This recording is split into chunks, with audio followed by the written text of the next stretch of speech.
Yo, everybody, we've got 17 people in already. Look at us growing. But I know everyone is excited for this week's guest because I've had like 10 messages from people being like, oh my God, yeah, this is going to be sick. So let's see if all of you are actually going to love this one and stick around and watch my videos. We are now on Spotify for the people that are interested. So this podcast, as listening to it on YouTube, is Sunday live. Monday night will be on Spotify as well as Podbean. So those people who are interested, we've had like over 100 downloads in like 8 days, which is crazy. So thank you very much. We're going to do some basic housekeeping and then we're going to get straight into this podcast. What do I need to do with my life? This one. Shout out to the Bug Factory. And I have the little picture. Here we go. Shout out to the Bug Factory. I'm going to get to your comments in a minute, guys. Don't worry. If you use Pools-Monitors-5 for 5% off your first order on bugs, they are the cheapest that I have found online, and I've always had good experiences with them.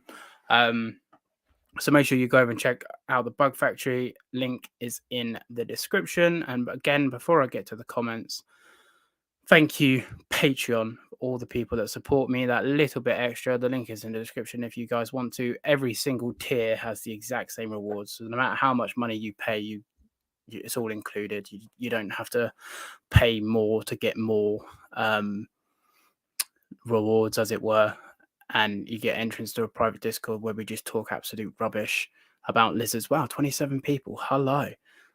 So yeah, thank you very much, Patreon. Let us see what's popping it in the chat, and then we're going to get straight into this podcast. So I think Will was here first. Oh no, hang on, guys. Technical difficulties. Okay, we're back.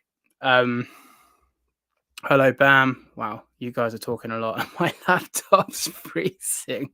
Hello, Fee. Hello, Gary.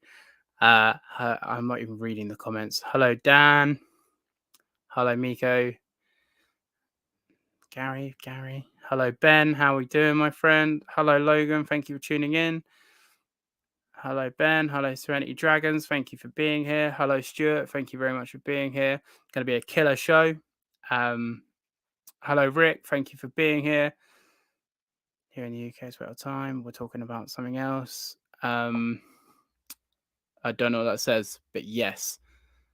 Hello, Chris. How you doing, my friend? Glad you could make this one live. Hello, Matt. I know Matt's excited for this one too. How you doing, my friend? I got everybody. I'm just going through the comments now. Oh, my laptop's freezing. Hello, Touch. Thank you for tuning in, my friend. How are you doing? I'm not doing bad, mate. I'm not doing bad. I've had a bit of a rocky weekend, but we're here to talk about lizards now, so that is all that matters. You know I don't know how to pronounce your name, but hello. How are you doing? Appreciate you stopping in. I need to catch the podcast.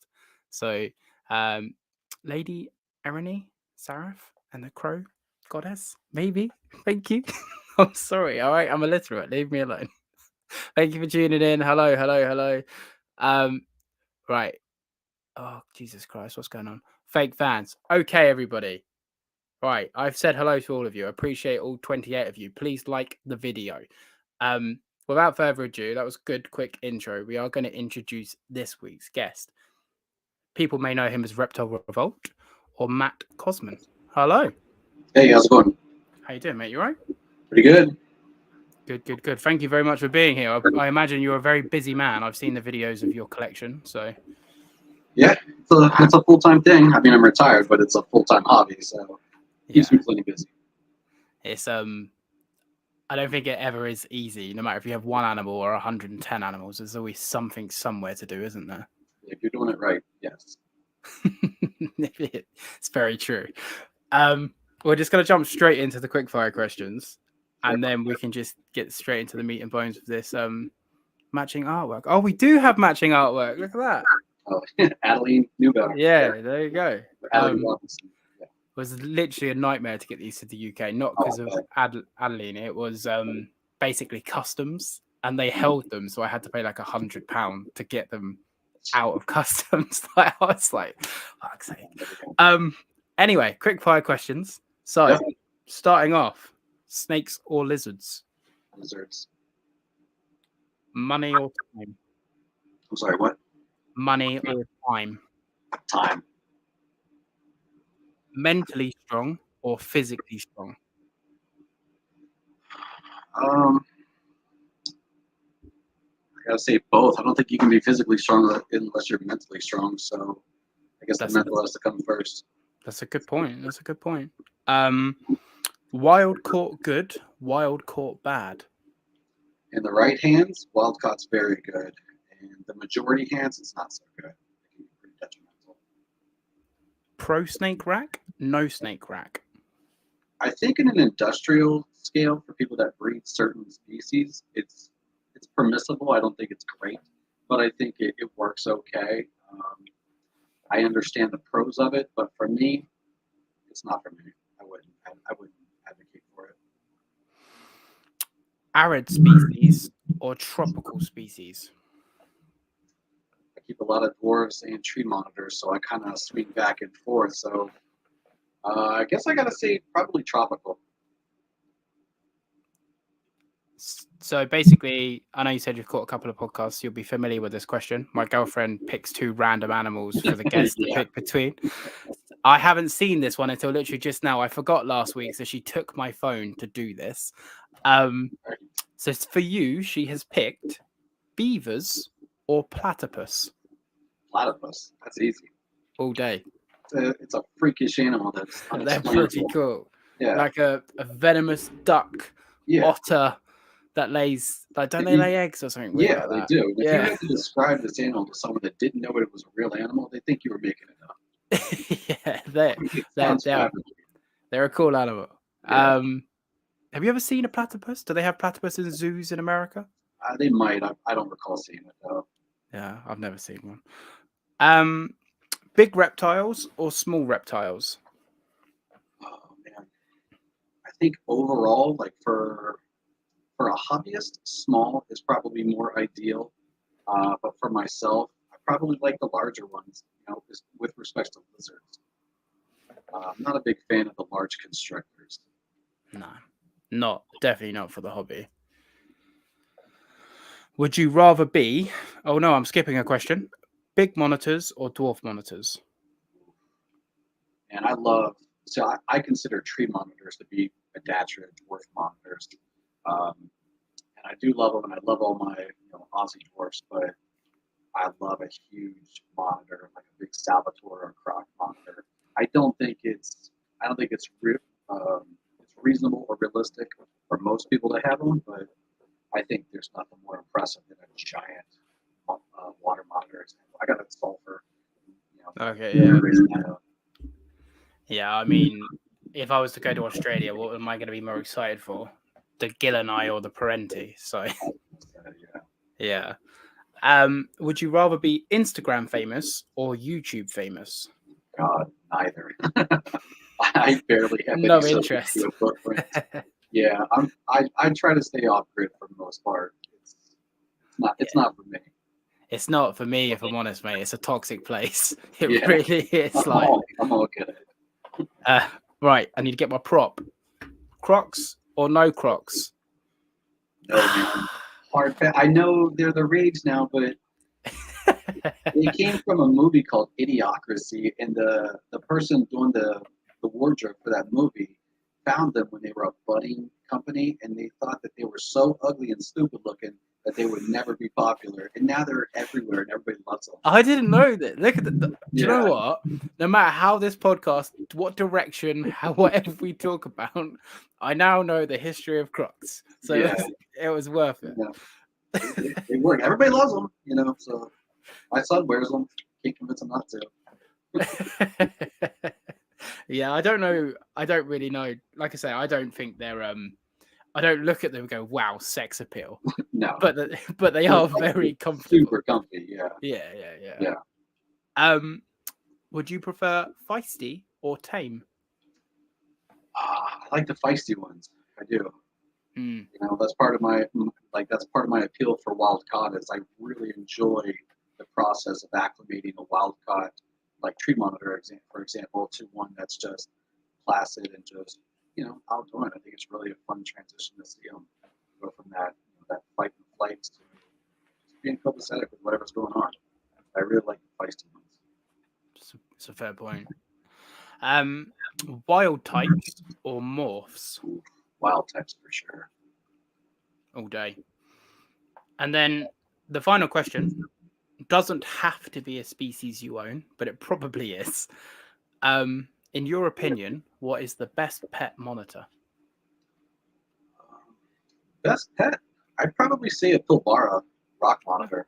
Oh, okay. For me, it's easily one of the most beautiful and easily maintained. I mean, you can essentially take care of a Pilbara much the way you could of an Ackie. So I think as far as checking all the boxes, as far as being beautiful, active, moderately easy to care for, and not requiring a huge footprint, in your living space to maintain it properly, it's hard to go wrong with Pilbaras. It's a fair shout. We don't really have many here in the UK, and the ones that are here are very inbred. They're good.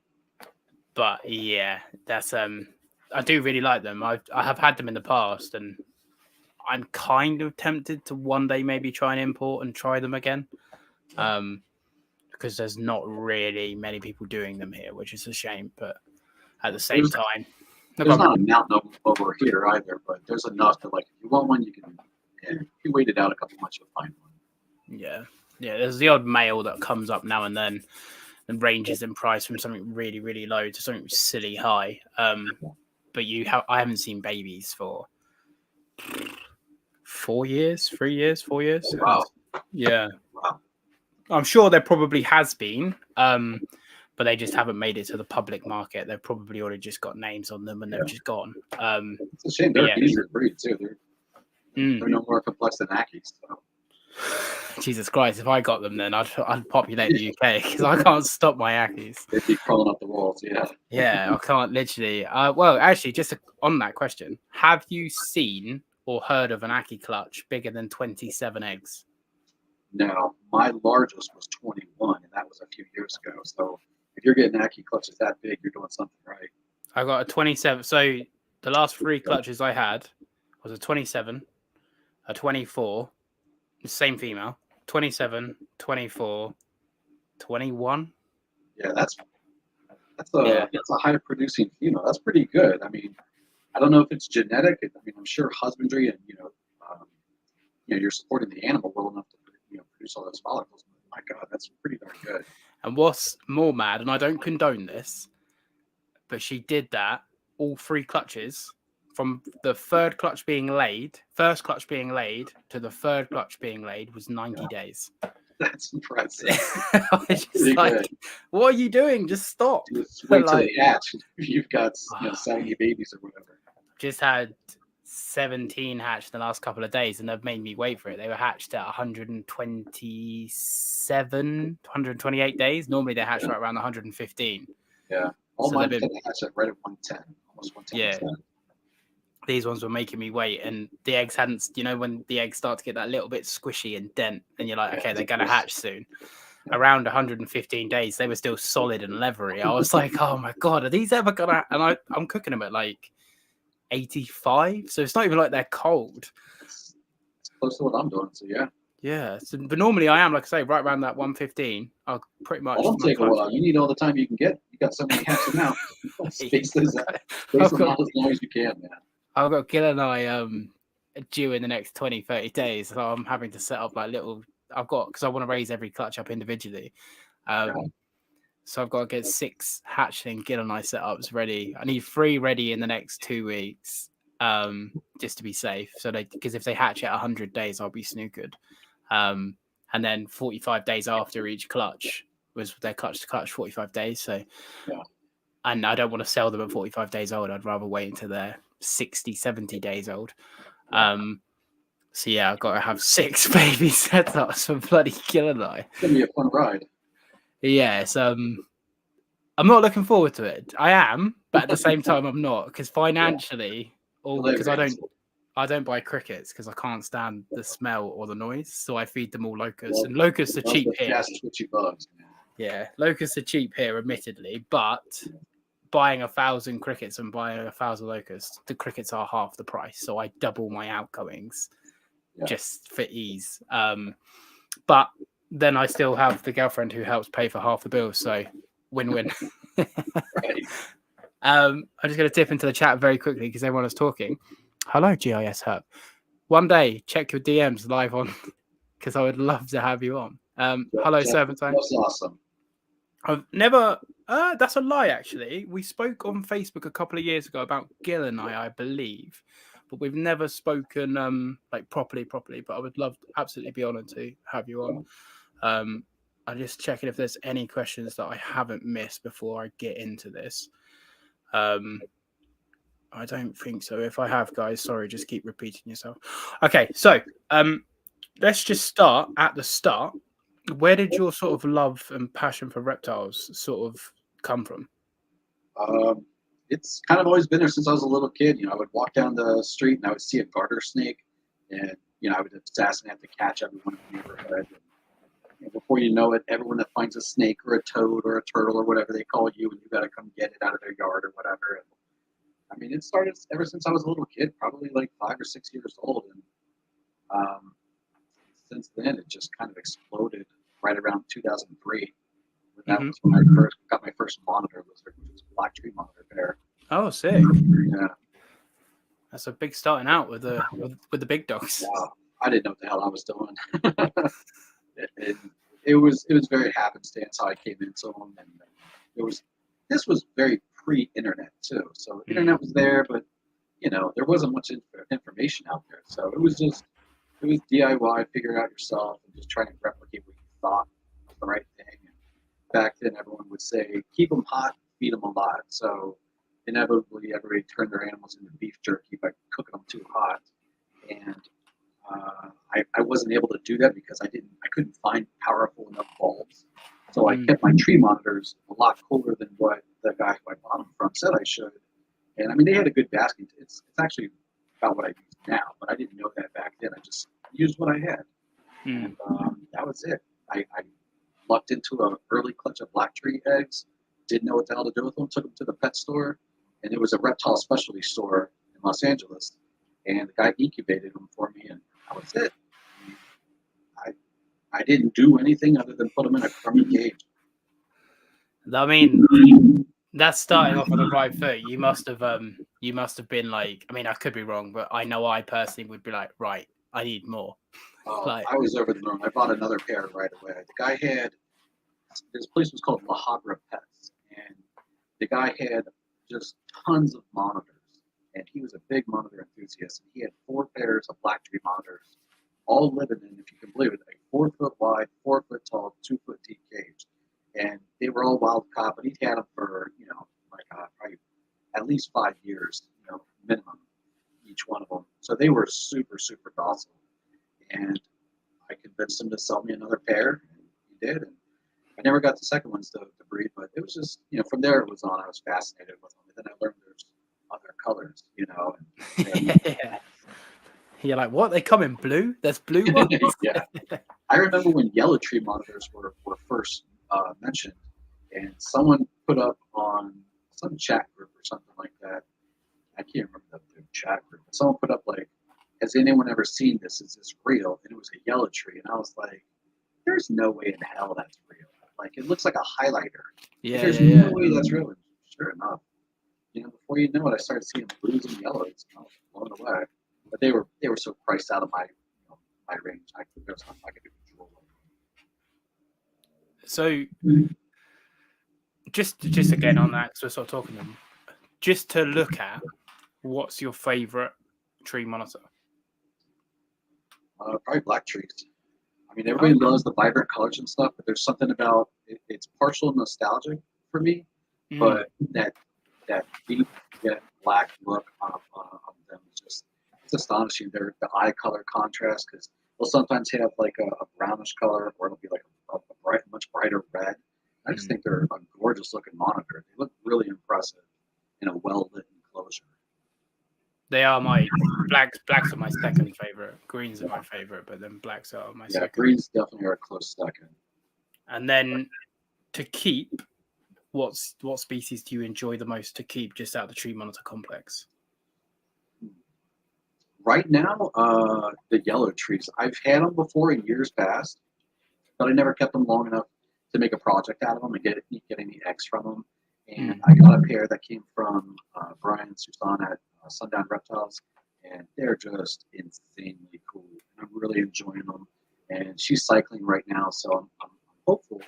I'm hopeful that I can get my first clutch out of them. But they've only been here a couple months, so we'll see. But right now, I think I'm really stuck on the yellow trees. I don't think I can let those go. One of my good friend Matt, he's just got into yellows. Yellows. When people talk tree monies, like, oh, what's your favorite? Blah blah blah blah blah. You're talking like cards, like fine margins, like which ones I like the most. Right. Yellows were always at the bottom.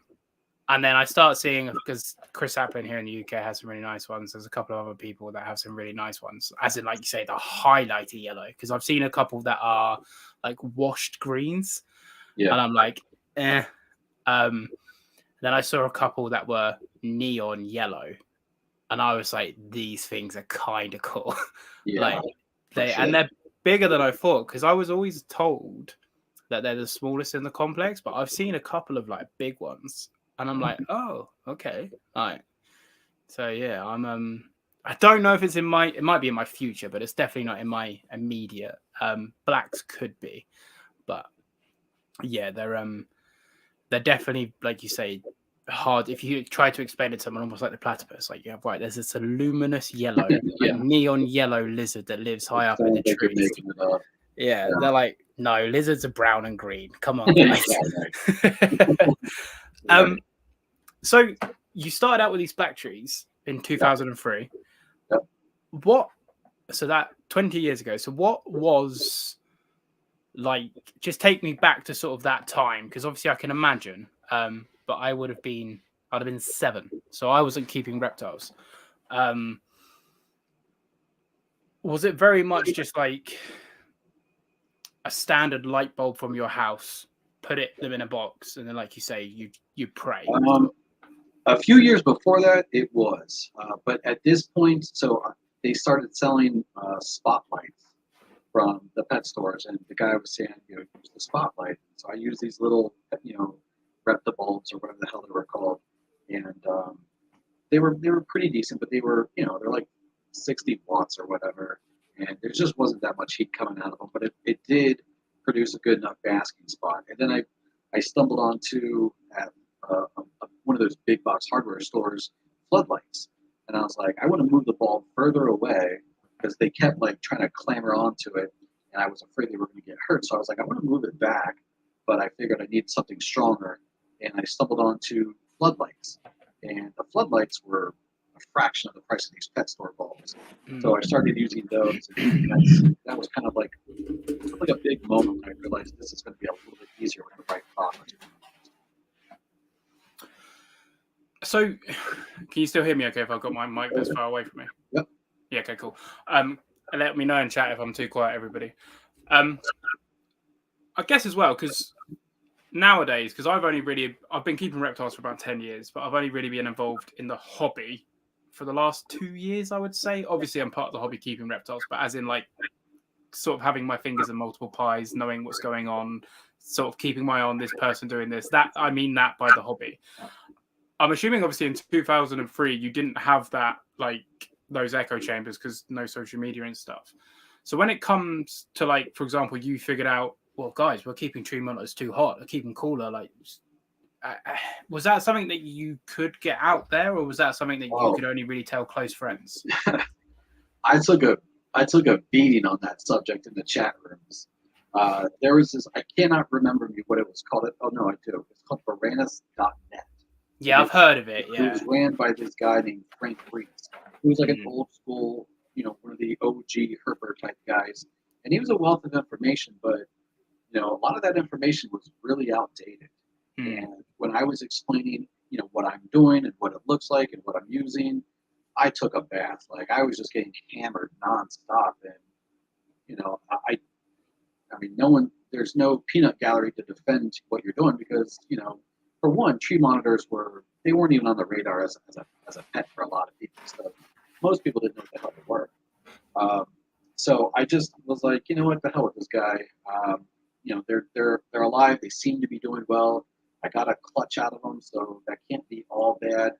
And I just stuck with it. But there definitely was no echo chamber to say, yeah, that's a great idea, or ooh. You know, people were really stuck on that keep them hot, feed them alive thing.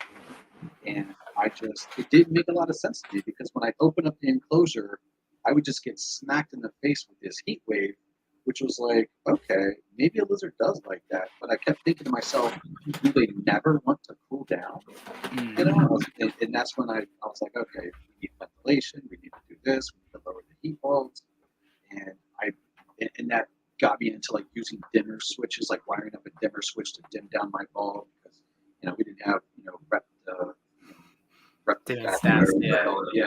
yeah. And again, you know, a lot of people thought it was stupid, and, you know, but, you know, I think you just, if you're getting the results that you want, you kind of just got to block out all that noise and stick with it.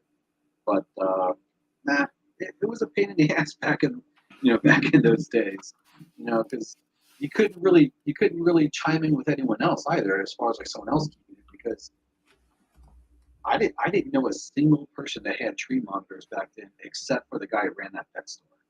Not a single soul.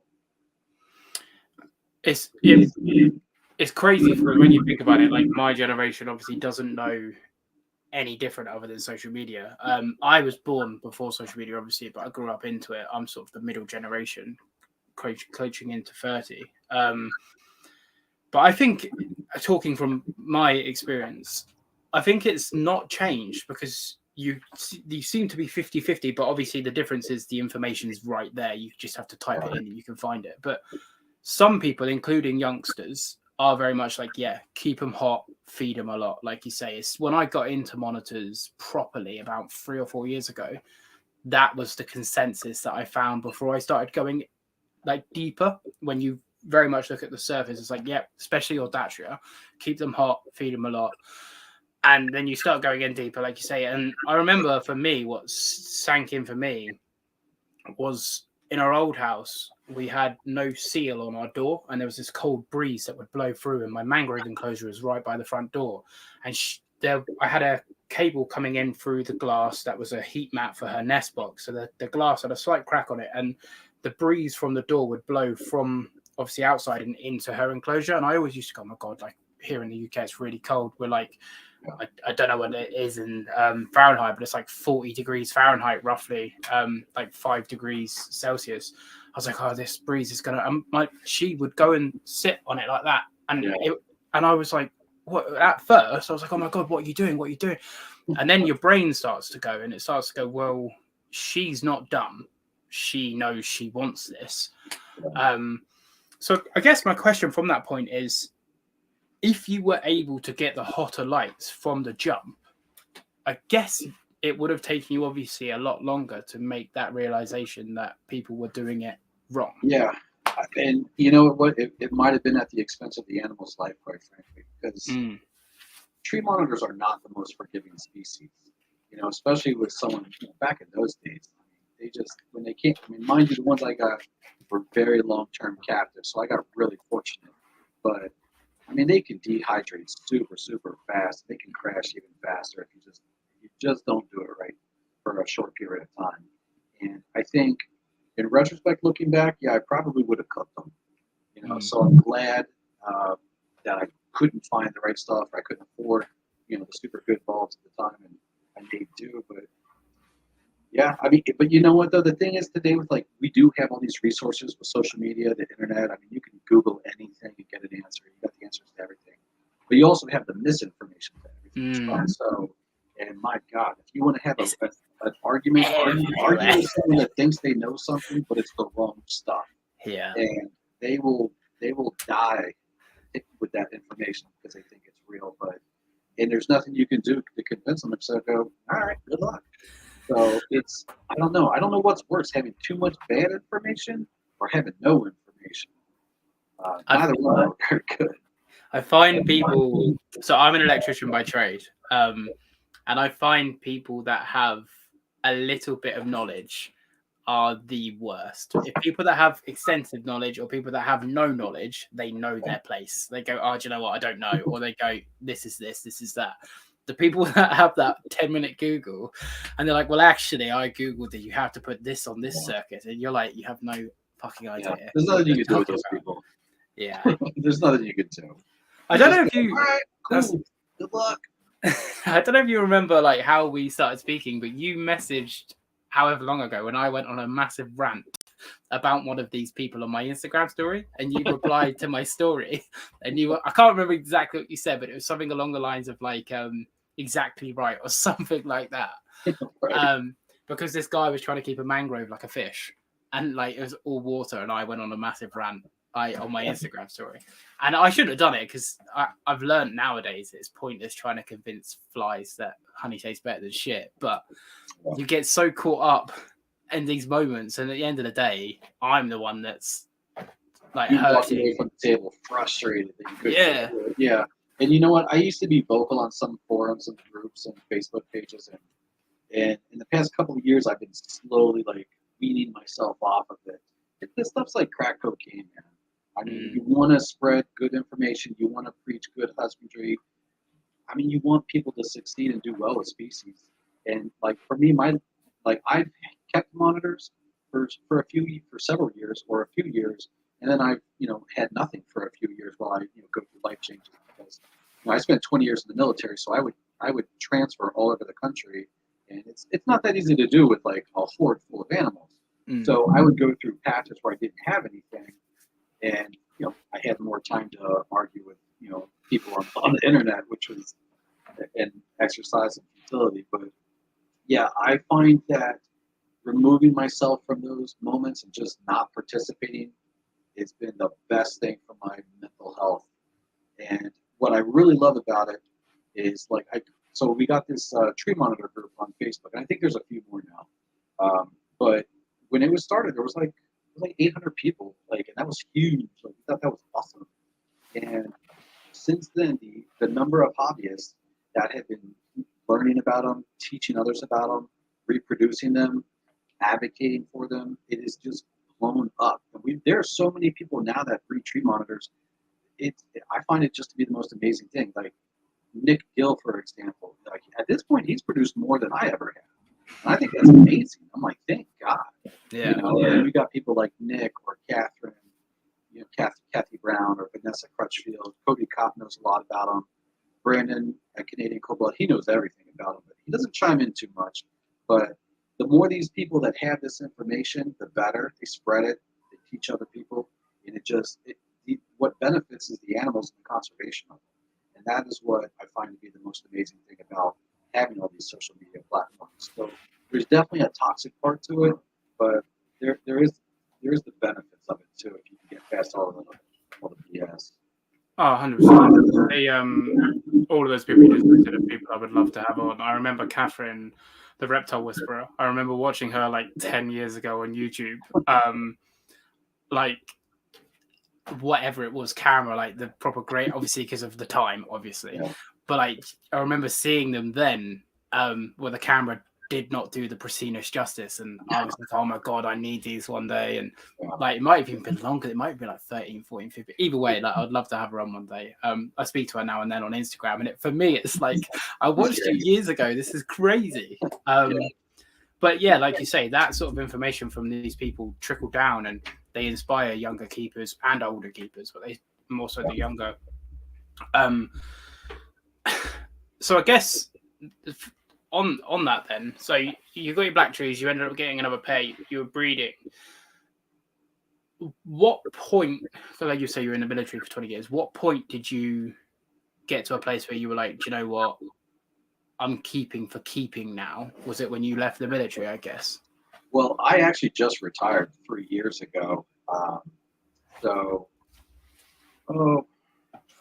Yeah, I'd probably say like the keep for permanent keeps is probably right. Maybe about 6 months before I officially walked away from the service. That's probably when it was like, okay, I don't need to pack up and move across country again. I can grow roots here. I can build big ass enclosures that I don't ever have to disassemble. So I think that's when I was like, okay, enough of this, buy, sell, whatever. Probably about 3.5, 4 years ago. So in that 17-year period from when you started with those Beckerai to where you are now, yeah, what's something that you're most grateful for that's changed? The number of people that know about this species. I think I've always looked at tree monitors as something that was eventually going to fade away into oblivion. I mean, because if you look at where they're from, one volcano and blue trees are history, yellow trees are history. I mean, it's a very fragile ecosystem, and the thing that I'm most happy about is the Crutchfields coined this conservation through commercialization, and I think that that's probably the best thing because they went from being non-existent in the pet trade, and it was just wild caughts coming in that were like skeletons, it's just a bag of bones, to now you've got so many people captive producing them that it's really not that hard to find a captive produced one if you want to. I think that's probably the thing that I'm most happy about, and I certainly don't think that I was the biggest player in that, but I feel like spreading information, trying to encourage others to maybe try this or do this or stick with it or whatever. And I think like the tree monitor group that we started on Facebook, I think that contributed to a lot of people's success because it was a one-stop shop that was strictly tree monitors. And I think a lot of people found that useful, and I hope that it contributed to other people having some success with them. So when you started keeping breeding, what point of your, let's just call it a breeding career for the sake of this story, at what point in your breeding were you like, I need to get this information out there and I need to help other people? Is that something you've always sort of thought about, or was it more of it wasn't a possibility, so I'm sticking to my own lane and now this group's a thing, or what was the case? I kind of always been pretty stubborn, so I'm pretty obstinate. So if I feel something is the right thing, I'm pretty much going to die on that hill. Yeah. So yeah, it makes living a little harder sometimes. But I've always tried to push what I thought to be the right information based on actual results, not just vomiting up something I heard from someone else. And I think that's probably been the one thing where I wouldn't say there was like a moment when it all happened, but it's just been pretty consistent. I think if I were to look back to a certain time period, maybe something around 2011 or so, I think that's when I really was trying to advocate for good husbandry information at that point. A little harder, a little firmer than in years past, because before that I'd hear something that I would read something and be like, yeah, that's bullshit, and I would just keep reading. Yeah. But at a certain point around 2011, I think I was like, actually, what I've seen is this, and you try to be as nice as you can about it, but it's always impressive how quickly it can, devolve into just caveman thumping their chest and, being stupid. So, luckily, the things with one positive of social media is you get a lot of people in there and they'll do the heavy work for you, and they'll tell you like, actually, this is what I've been doing too, and it is working better this way. So eventually, it gets drowned out, or at least you hope. Yeah. I don't know if you've got an opinion on this, because I know it's a controversial topic at the moment. Success with tree monitors. Do you deem that as eggs, or do you deem that as something else? I think it depends on I think it's an individual definition, really. For me, I think success is having an animal that goes through all of its life cycle events. So for me, that is completing every life cycle event, such as eating, breeding, just thriving, not just surviving. And I think a lot of people just see, a fat, happy lizard as being like, oh, that's success. I kept it, it's alive. It's like, okay, you did keep it alive. But for me personally, I think life cycle events, and I do consider reproduction to be kind of like that hallmark. Like, okay, you've now created a whole new generation of this, which means that this animal has now received all the husbandry boxes have been checked, where this animal will do everything that God intended it to do. So for me, that's the measuring stick that I like to use. Yeah, I pretty much agree with that. I don't class myself as a naturalistic keeper because I don't have these big fancy enclosures that are exactly the jungle. I try my best. I have live plants, live branches, all that stuff. But for me, like you say, if an animal can do all it would in the wild and can reproduce, then you're pretty much ticking the boxes for me. If it swims in the wild and it can swim in the enclosure, tick. If it climbs in the wild and it can climb in the enclosure, tick. So that's how I see it. I know a lot of people get up in arms, again, like you say, cavemen beating their chest on the right or the wrong way. But the more I sort of watch that war, the more I'm like, okay, white flag, I'm not interested. Like, I'm going to do my thing. Because I'm probably sounds similar to you. I can be quite stubborn sometimes because I'm like, no, this is working. I accept your opinion, but fuck off. Like that's how I some I'm trying to be better. Because like for example, before the cold breeze instance, a couple of people were talking about mangroves wanting it cooler. I was like, well, you're fucking crazy. They're from the middle of like the Indonesian rainforest, and then I saw it myself, and at the time I was too proud to be like, oh fuck. But now I try to let my ego go a little bit and go, you know what, other people do more and stuff like that. There's always something that can be learned. Like at this point, like I wouldn't consider myself an expert with respect to any species.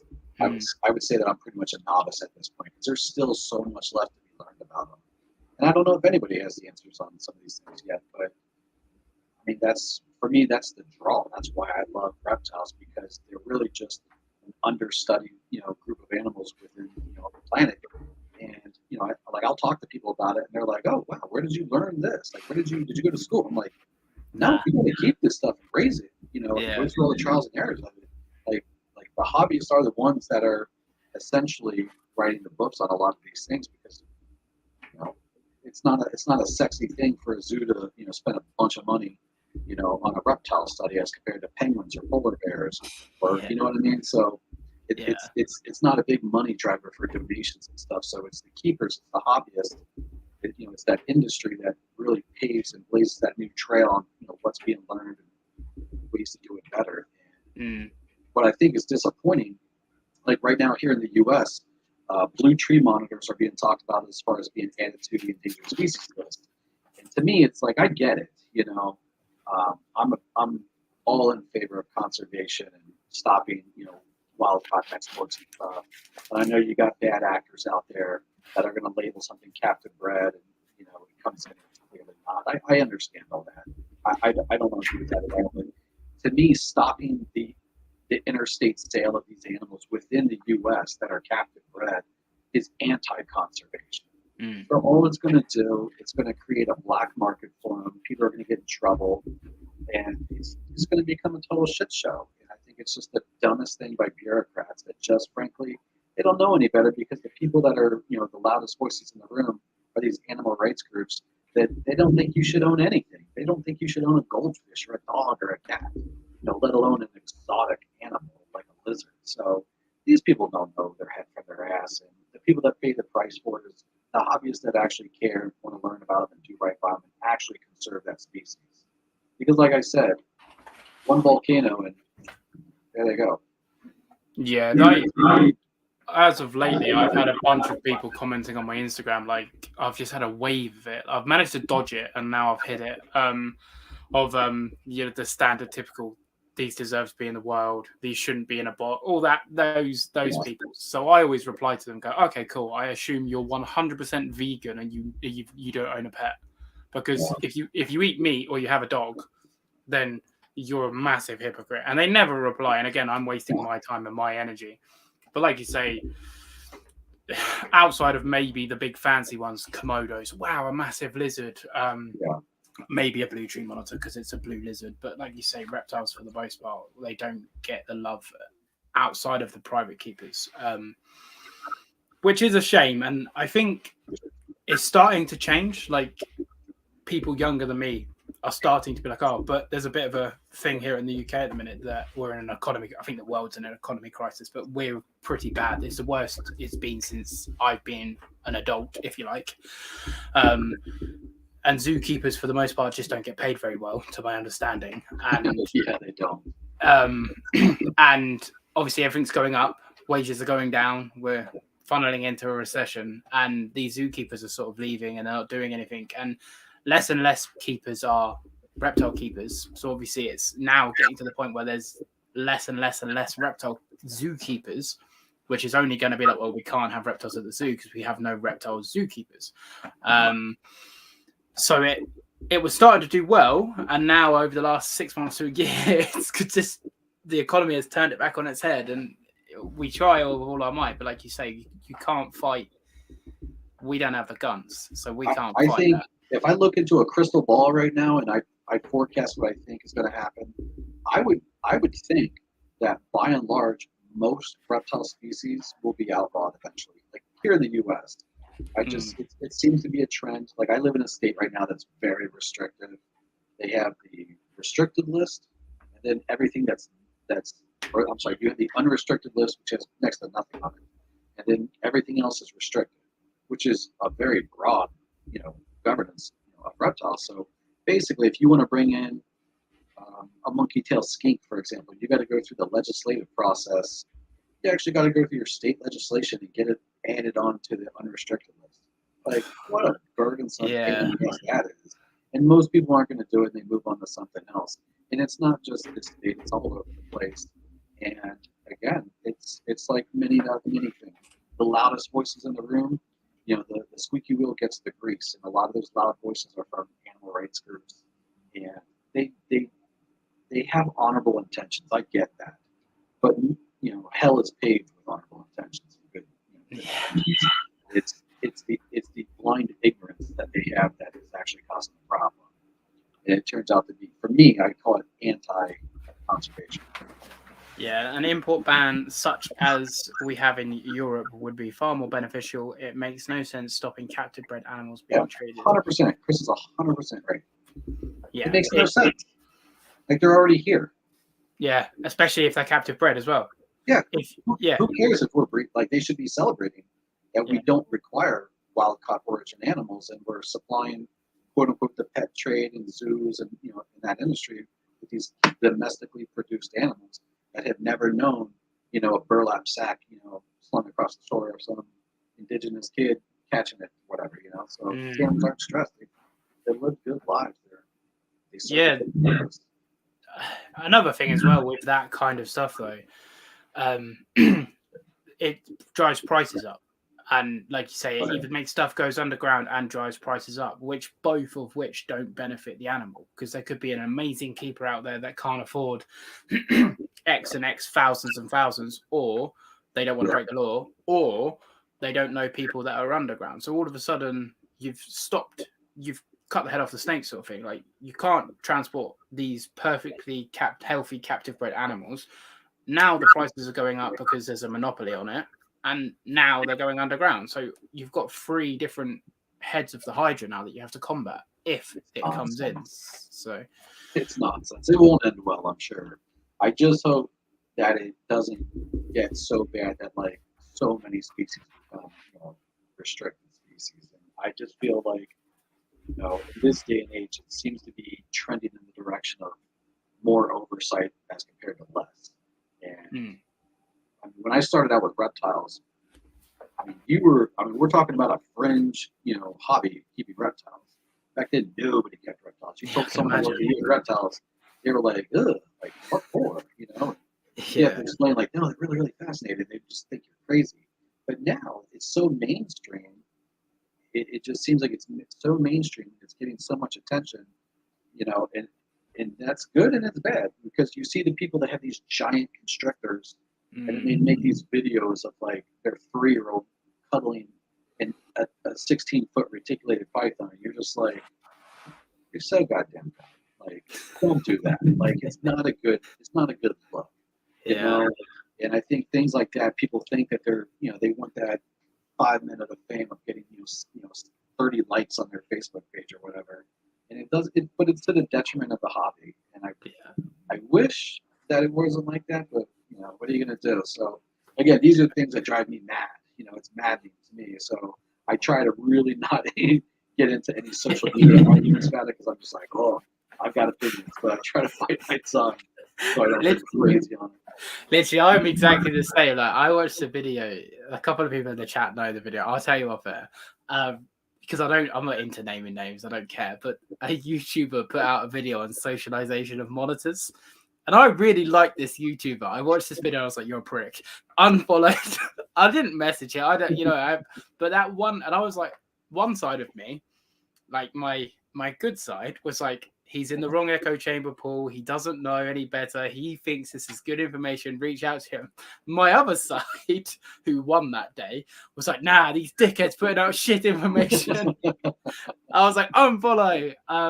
Because like you say, it's a volatile place. It is a volatile, and I was like, oh, maybe if I reach out to him, he'll listen, and then maybe he won't, and I'll go and get into an argument. So I didn't bother. But yeah, I know exactly what you mean, and it's the same with me when people are like, I'm a massive advocate for one, UVB for all reptiles, but especially varanids, and two, LEDs.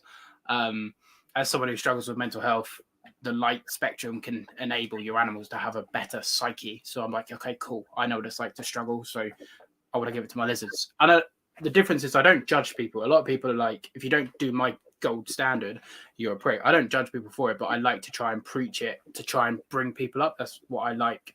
And then you get these people that, I don't attack anybody. If you, like, for example, Riddler in chat, he's arguably one of my best friends in the reptile hobby. He keeps in racks. I don't condone, sorry, Riddler, bus, there you go. I don't condone rack keeping, but I really like Riddler. So I don't.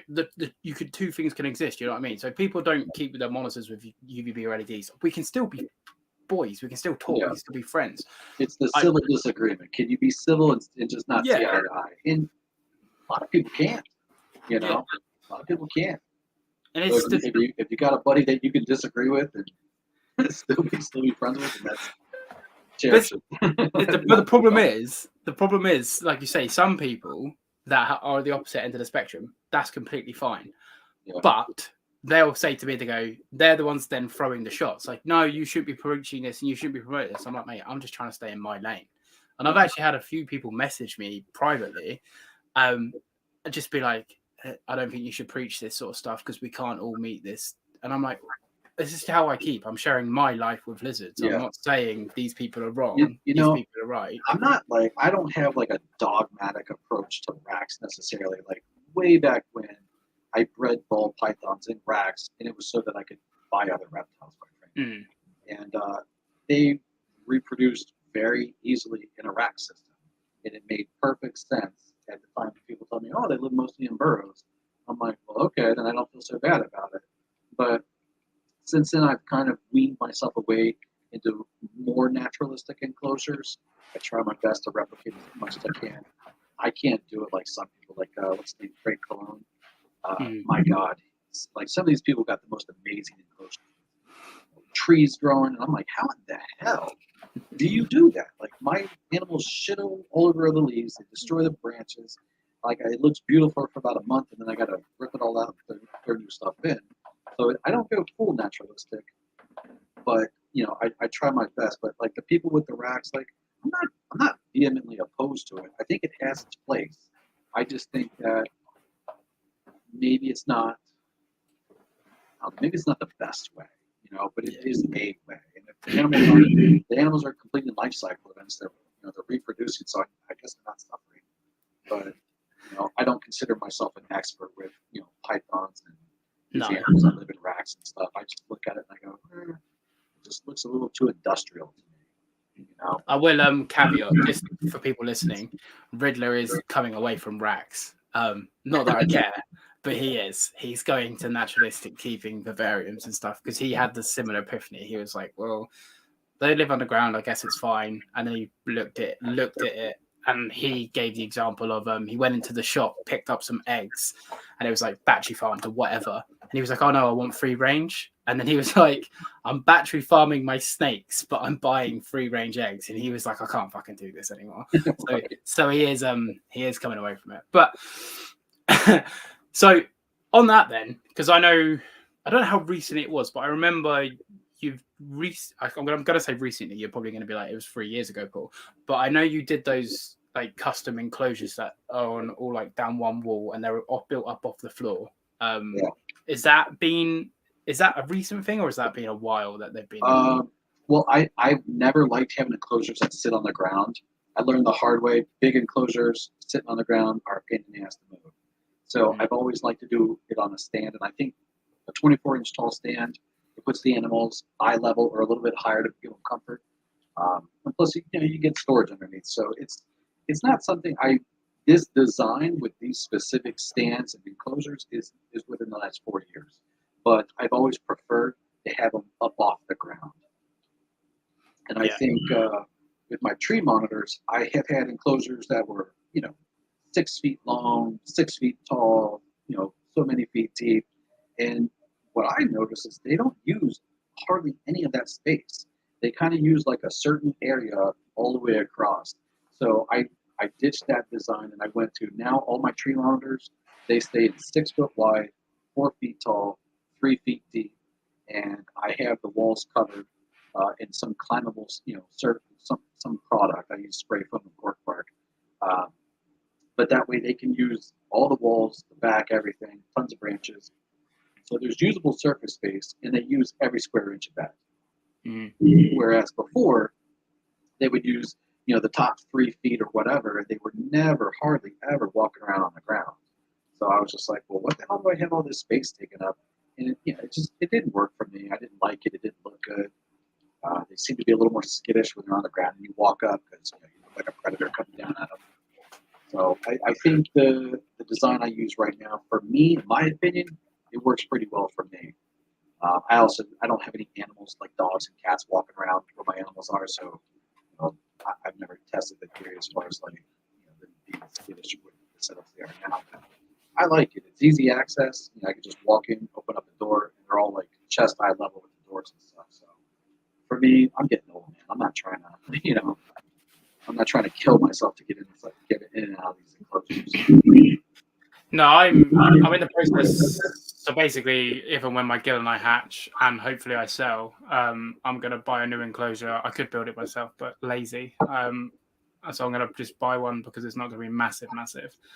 But basically, I'm either going to go, in my head, I'm like, right, 6 foot long, 6 foot tall, 3 foot deep for a pair of Pracinas because I quite like that. And then I'll be completely honest, my brain has been like, do you know what? You could do a 6x3x3, 6 long, 3 tall, 3 deep for your Ackies on the floor. Not great. I agree. I don't like keeping on the floor, but I'm limited to space.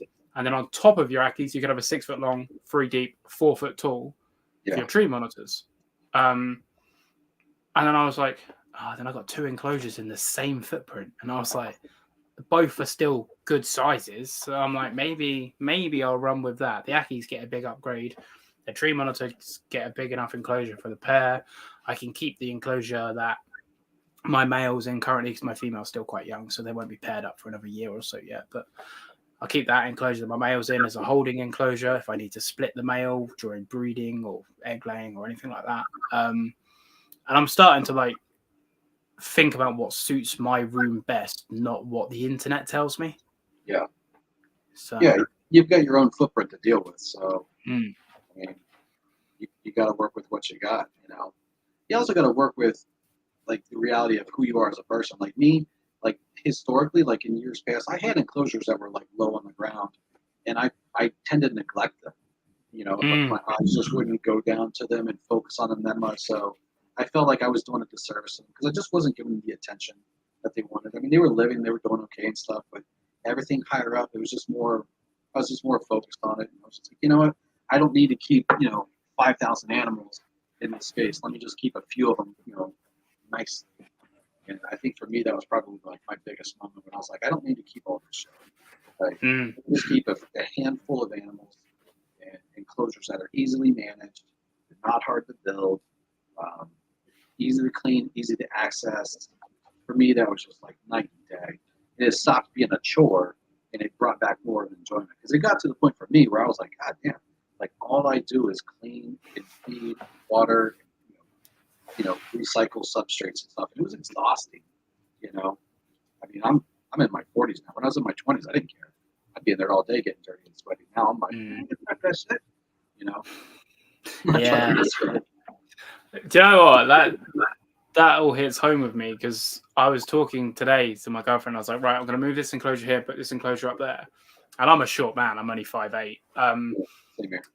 And this enclosure's 5 foot tall. So I'll put a 3 foot enclosure on top of it. So the bottom of the top enclosure would be like, well, probably like here. And she was like, no, because anything above 6 foot, you forget about. Like if it's a 6 foot tall enclosure, it's different because obviously but if it's a separate enclosure on top of an enclosure. So currently I have 3 foot and I have 3 foot enclosures pretty much stacked. So they're 6 foot. Then I have my 6 foot tall for my mangrove. My tree monitor is currently in a 5 tall, and then I have like 3 tools. And again, so everything's pretty much 6 foot. And like you say, the top enclosure is chest height, which is wonderful. The bottom enclosure, I tend to put species that like being terrestrial and aren't as skitty. Ackies. I've got a savannah at the moment, bits and bobs like that. You said about dogs and cats freaking out your snakes, freaking out your lizards. I say snakes. I used to have a Breddles, and every time the Breddles would come out, my tree monitors would go crazy, like so scared, like run around, like oh my god, oh my god, oh my god.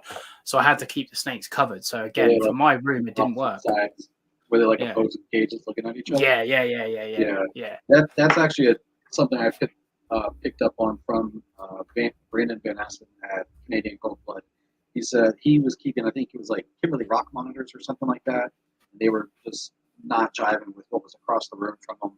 And I made that switch maybe like a year or two later when I was able to. And I cleared out that whole, opposing side of the room. And man, like they definitely keep an eye outside their enclosure. And it was just tree monitors here and tree monitors over here, but they just would see each other and it just didn't work very well. So yeah, I think that's probably a good thing for those that are looking to keep certain species.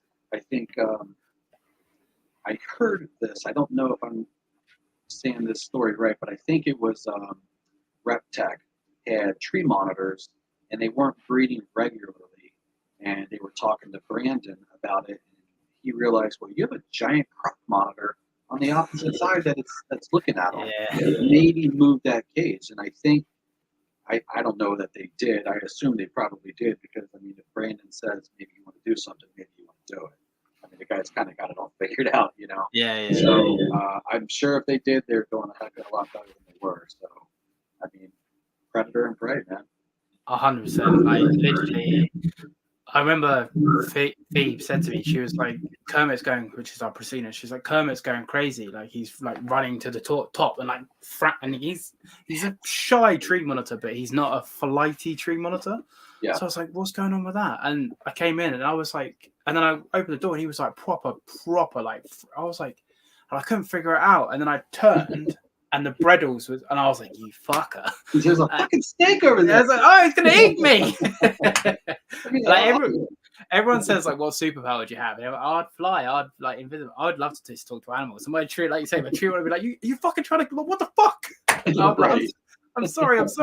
So yeah, the Breddles had to stay covered. And I was just like, oh man, I'm going to have to rehome this snake because I can't put it anywhere in the room without it facing somebody.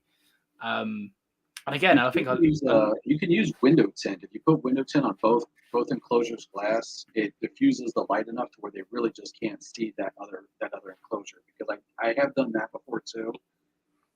I mean, it works, but it doesn't look great. Like it really dims the look of the enclosure. So when you walk by, you can see them, but it's like you're wearing like extra dark sunglasses. And I don't know. For me, it's like that's not what I want to see.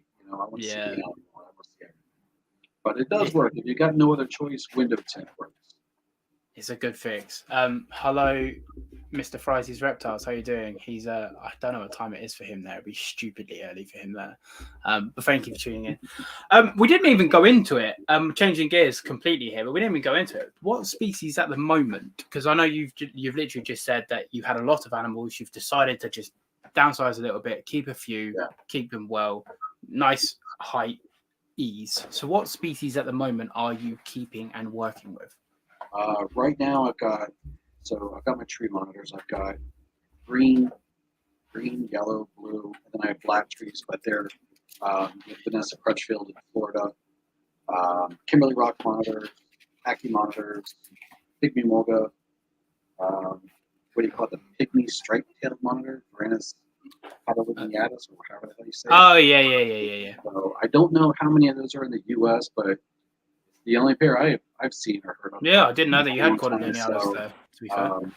And then I've got a pair of garter snakes. It's just like a little side project. You know, I thought she would like it.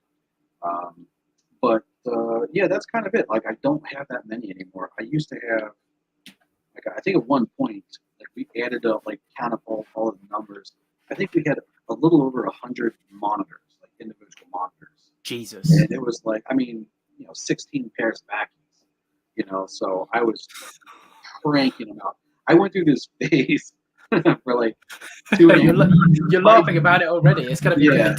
It was like this is just what I do. I go through like a phase of fascination with a species, and I went through this phase of like dwarf monitors where I was like, fuck the tree monitors. I want to focus on these dwarf monitors, and they were really fun, and I had a lot of fun with them, and I still love them to death. But I just put the tree monitors in the rearview mirror for a while, and I just focus on the dwarfs. And then it got to the point where I was looking around, I was like, my God. I was like, I bought an extra incubator because I had so many of them, and like, I got all these babies, and then it just became a pain in the ass to sell all these babies all the time because I hate selling. So I was like, you know what, I got to dial it down. So now I'm down to just these handful of species. I mean, it's still a lot for some people, but it's not like a ton of them. Like I've got a pair of yellow, a pair of green, or a trio of greens, a pair of blues, a couple pairs of Ackies. So it's just, now it's a manageable, fun size collection. Whereas before it was like, okay, this work. Now I finally, basically what happened is I got into the mindset of like, wait a minute, I'm retired. Like, I don't have to like grind every day with these animals, So I dialed it back. I'm a lot happier now. 100%. Mr. Will Erotic. Yeah, he's a fellow USian. I'm not sure if you are or aren't. Yeah, he's good. Yeah, okay. There you go, Will. Look at that. I'm making links for you. I want commission. What kind of garter snakes? They are the eastern garter snakes. So just the common, you can catch them outside stuff, But something easy, something to deal with. Got an 8-year-old, and she's fascinated with them, and she's fascinated with all things reptiles. So always nice. Can't exactly plop a giant monitor in her lap so much as she wants to, and she gets hands on with some of them. But these are just kind of like an easy species for her to tinker with that are just hers. And they're just eastern garter snakes, but they're still cool. The only snakes in the house. I really like garters.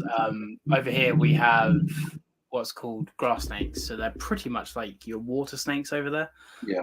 And a garter snake is a very, very similar snake. And at the time of me being younger, I didn't know we could have grass snakes as pets. So for my head, because there are captive bred grass snakes here, so in my head I was like, garter snakes is the closest thing. So pretty much from 8 till today, so 20 years, nearly 21 years, I was like, oh my God, garter snakes are so cool. And I love are they the Californias? I'm not sure. The red sides, the blue sided. California red sided, those are those are amazing. Those are super, super nice. Yeah. If I was to get snakes again, I would get those and keep a colony. I was just looking at those today thinking, maybe I should get a pair. And then I was like, wait a minute, stop. What's one more? That'd be all right. Exactly. I start with 1 pair of garters and I got 60. You fall in the same chat, come back on in 10 months' time, and I'm like, so mate, what's different? You're like, well, no more lizards. We've got 200 garter snakes. Oh, Jesus Christ, what's happened? The garter snakes, I wanted to do the garters because we could just breed them and just let them go in the yard. Let them. I mean, they're from here. They're just let them live their life. Go eat slugs and earthworms and whatever the hell else. They're really cool garter snakes. They're very they're quite a unique species as well in the sense of how communal they can be. So you can keep them. Yeah, they're I do really like them. On the monitors, then you've got a couple of the audacias. We've not spoken about audacias really.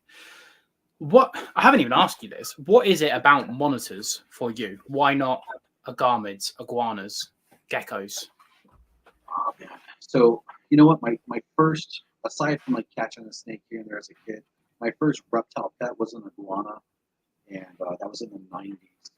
And I mean, abysmal husbandry back then, you know. But that thing lived quite a long time, and it's fascinating. But something about just the placid nature of the herbivores, it was cool, but it was like it wasn't very prehistoric to me. And then I stumbled upon Tegus, and I was like, what in the hell is this? This pet store, this crummy little pet store, would drop in eggs, like just, you know, a chicken egg, and they would crush the eggs and eat them. And I was like, that's amazing. And then I found out about the monitors, and I mean, it's just, they look very prehistoric. The predator prey drive of them seeking out their, you know, their prey. Their, you know, you got a mouse on tongs, and man, that feeding response is just really impressive and interesting. Jeff saying I need to get a black bird. You were just saying how cool it would be to have a big lizard crush the eggs. Like, yeah, a big Gilleni, anybody? Give that thing an ostrich egg. No, we've got a sulfur monitor that'll get pretty big, and that's big enough. So, but yeah, man, it's just the more prehistoric appeal that they kind of brought out. You know, the chasing the animals, the foraging. They're more active.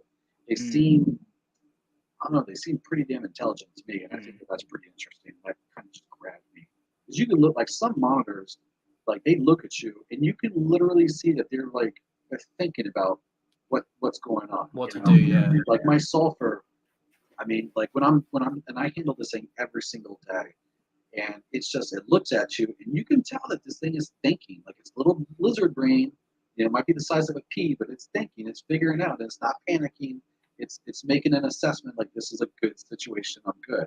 You know, and I think that's just really, really cool that you can flip that switch through, you know, an acclimation process. Even wild caught ones will go through that frantic, everything's going to eat me and hurt me and kill me and consume me, to, no, you're not that bad. You bring me food. You know, I won't run away now. And they start figuring it out more and more. And before you know it, you're opening up that enclosure and they're jumping onto you.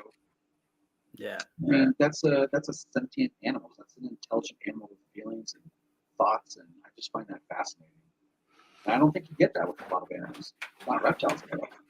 No, I say to people, thing is with monitors, they're smart enough for humans to realize that they're smart, because obviously every animal has a niche, but with a monitor, like you say, regardless if they're scared of you or just looking for food, you know exactly, especially when you learn your individuals.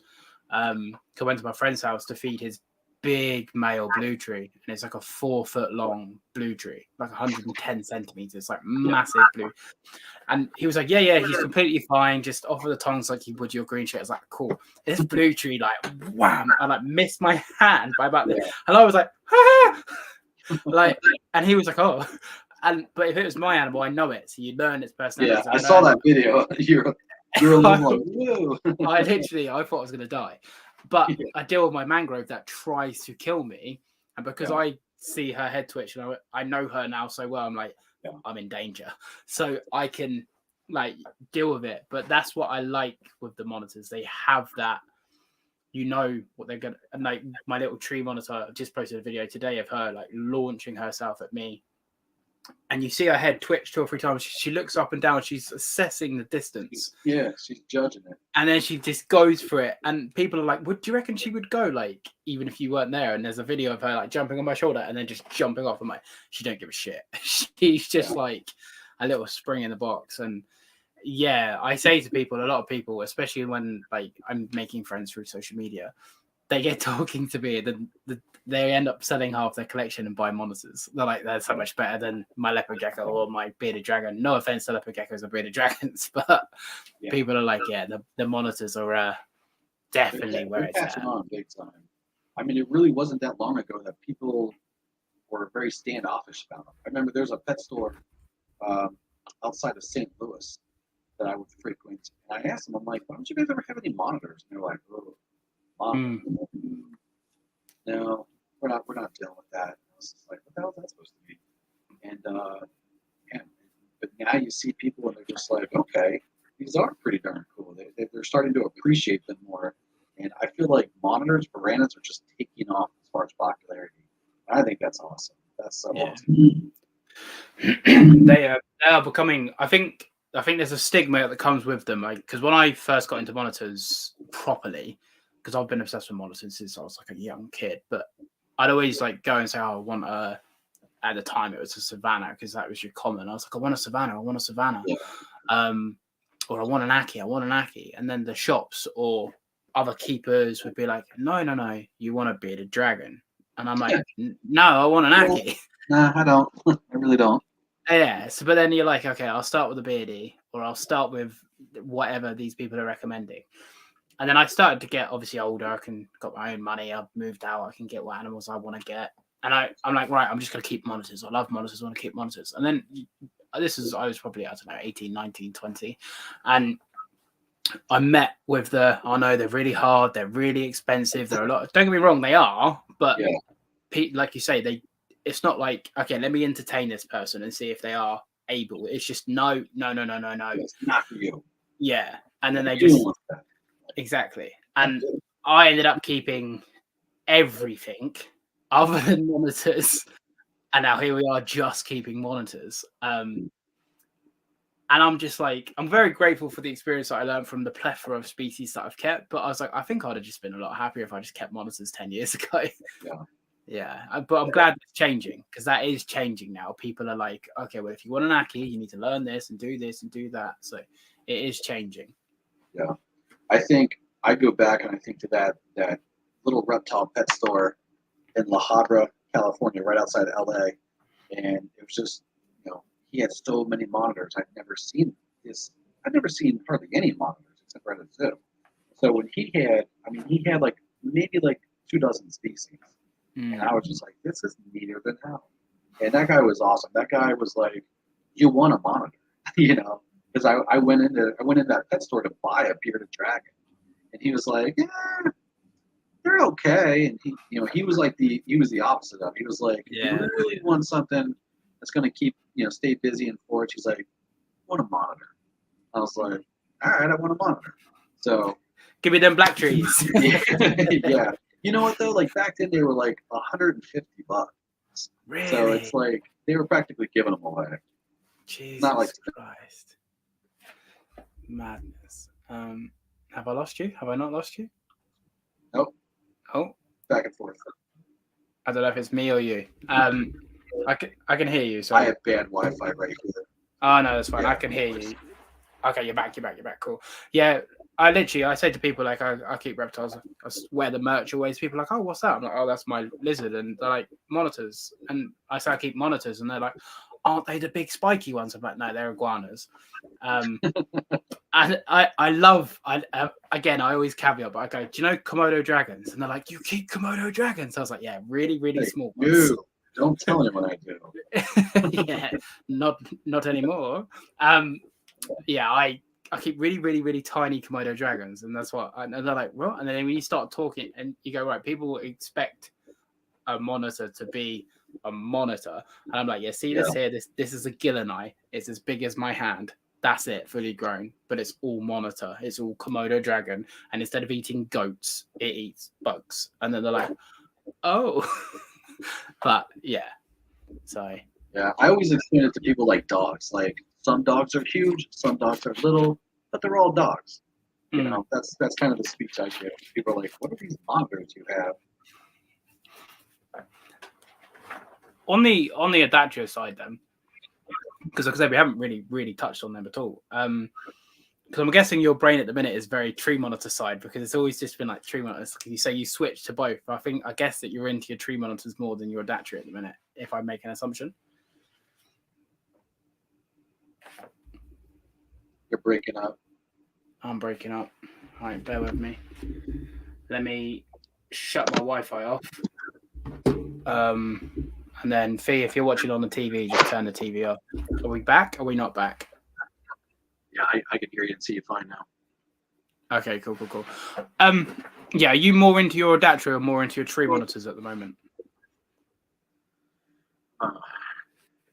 I'm probably still more into the Aussie dwarfs right now. I love my tree monitors. I'll always love them. I'll always have some. But I don't know. I think the little dwarves are fascinating. I know like Ackies are. We're not talking about a complex species to breed, but I just really like tinkering with my Ackie monitors right now. They're just it's I think I've got like 4 pairs of reds, which is down from 16 pairs. But That's mad. yeah, it really is crazy. I was buying like 10,000 crickets a week, which is man. not a pleasant experience. No. Anyone that deals with crickets, 10,000 is a problem. So. Mad. But yeah, I think I probably like the little Aussie dwarves right now. But the yellow trees are kind of reinvigorating, my love for the tree monitors because if I can get eggs out of them, it'll be the first time for that species for me.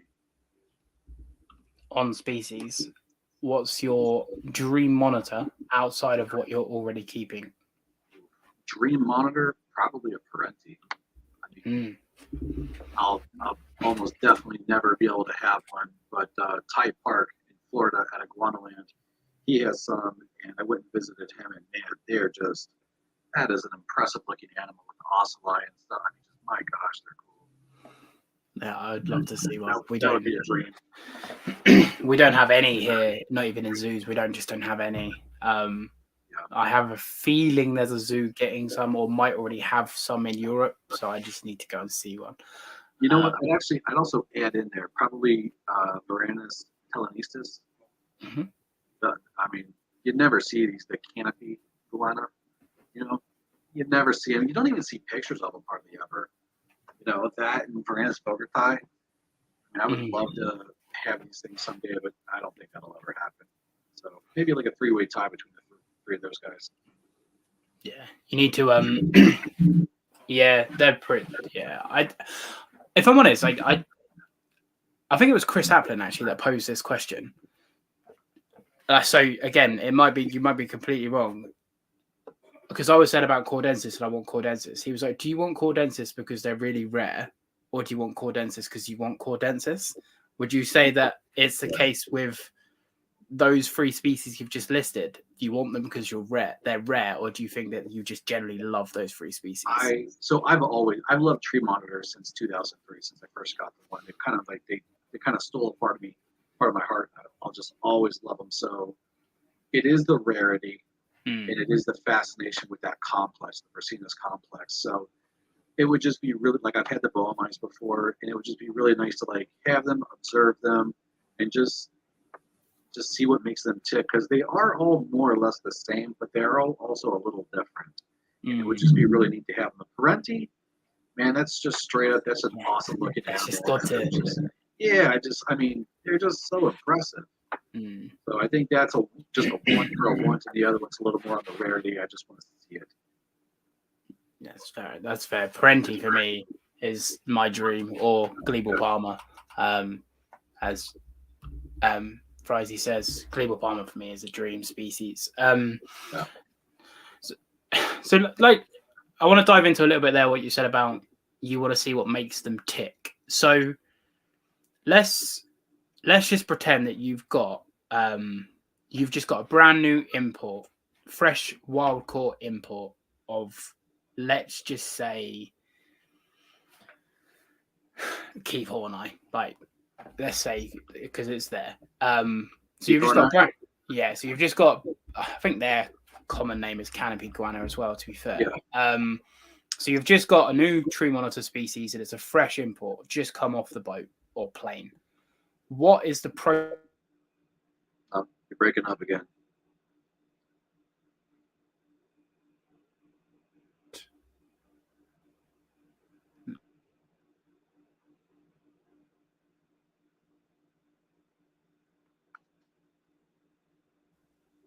Am I back? Are we here? Sorry. Okay. I don't know where it's coming from, but it's me. I think I've just turned my Wi-Fi off. So I'm just hardwired now, so it should be better because the Wi-Fi might be spatty. But yeah, so you've just got a fresh import tree monitor. Paul died. Paul's back. Don't worry, guys. You've just got a fresh import tree monitor. What's the process that you're going through to establish that animal into captivity? Get them acclimated. The first thing I would do is keep them separate for sure. Keep them separate, worm them, take them to the vet, I always get a fecal done, get the vet, do a blood panel. I want to see where they're at right now because for all you know, they could be in kidney failure at that point because usually they come in dehydrated. So I always do a blood panel. I always do a fecal, get them treated for internal parasites, and then from there, take them home, set them up in a very, very, very simple enclosure that has nothing but newspaper or white paper towels on the ground. And that's because I want to monitor their excrement, so to speak, to see if are they expelling parasites? Like, do they have some? Is it alive? Is it dead? Like, do they flush it out with the dewormer? And at that point, it's pretty much set them and forget them more or less. Like I have my quarantine enclosures have a small opening where I can open up, put food in. It doesn't disturb them. It's right by the basket lights, so they can't see because of the glare coming down. Just drop in food, let them hydrate, let that tail get fattened up so I don't see the hip bones anymore. And generally speaking, between the feeding and the spraying and the treating, you're talking on average probably about maybe 2 months, 3 months. From there, once I feel like, okay, this thing is eating, I take it out of that enclosure because it's not an ideal enclosure to really get acclimated to keeper presence because I'm coming in from the top instead of coming in front. Move it to a separate enclosure that's front opening. Same thing though, very simple design. It's just you got a platform or a branch, so to speak, from the mask on. You got a couple of simple hides. I used cork tubes, but I drilled 2-inch holes along the cork tube so that while the animal can tuck away and hide, you can still see probably 60% of its body because you got those holes sporadically through. And I think that what it does is it more or less it slowly desensitizes them to the keeper presence. So what I found is that a lot of times these guys will creep into that little cork tube, but there'll be that hole and they'll have like their eyes sticking out of it. So they're watching you and they feel secure, their body's snug in there, and they're slowly seeing everything, and they get used to it pretty quick. Generally speaking, what I think it's generally about a 6 months to a year process from that animal going from skinny, emaciated, looks like hell, to tongue feeding without question. 6 to 12 months. Some of them are on a faster timeline, some of them not so much. They all have their different personalities, but I think you're doing a disservice if you don't treat them immediately. I know people that are like, I'll just keep spraying it and I'll keep feeding it and it'll just, give this thing a fighting chance and get all that shit out of it. So I think for me, I kind of stick with that same regimen. What are you feeding? Are you feeding like mice and chicks just to get some fat and substance into them, or are you feeding bugs? I mostly do bugs, but I also always offer weekly, probably 2-3 times a week. They don't hardly ever take it at first, but I'll put day-old quail right out of the egg, and I'll put day-old quail. I'll put mice in there, like pre-killed frozen thawed mice. Some of them, I have a Jayapura locale green tree right now who's wild caught origin, and right out of the bag, she ate a quail and a mouse, and I was like, okay, that'll do, yeah. Yeah, all right, good for you, Yeah. But then I've got another just normal sarong Prasinus that she won't take anything but bugs. So I stick with the same process with both of them. Some of them take it, some of them don't. And if they take the mice and they take the quail, then that's great too. But once I get them fattened up to like a proper, a good body composition, I take them off of the rodents and the quail entirely and just stick to dubia roaches. I like the grasshoppers, but I'm terrible at breeding them. So occasionally I'll buy them from, Kai, but crickets, dubias, stuff like that. So on the expensive grasshoppers, there's this. Oh, my laptop's frozen. Okay, here we go. How expensive is it to feed the large collection now? Because if you were going from 10,000 crickets a week, with the economy the way it is, obviously it's going to be you're a lot more better off now. You don't have to talk figures, but just for people looking into the idea of breeding. Yeah, I don't mind the figures so much. So when I was going through 10,000 crickets a week, that by itself was right around, I think it was like $250 a week. I was buying just for bugs. But I mean, when you're producing so many babies, like you cranking out dwarf monitors out your ass, like a Pez dispenser, $250 a week's not a big deal. That's like half a baby's price, So no big deal. But that's just crickets. So then you figure in your mice, your quail, your dubia, godforsaken grasshoppers, which I'm so bad at focusing and breeding. I think I probably went through about $1,500 a month just in feeding everybody. So, which sounds like it's a lot, but literally you're talking like 4 babies, 4 Ackies being sold in this feather. So it's not hard to stay into the black on that. Now I get 1,500 crickets a week, and that's just for babies. That's just to feed the babies that are hatching, and that's much more manageable. So now it's probably, I don't know, maybe $100. So much more manageable. Have you noticed the market? Because over here seems to be starting to dry up. People are holding on to their money, or they don't have money to spend anymore.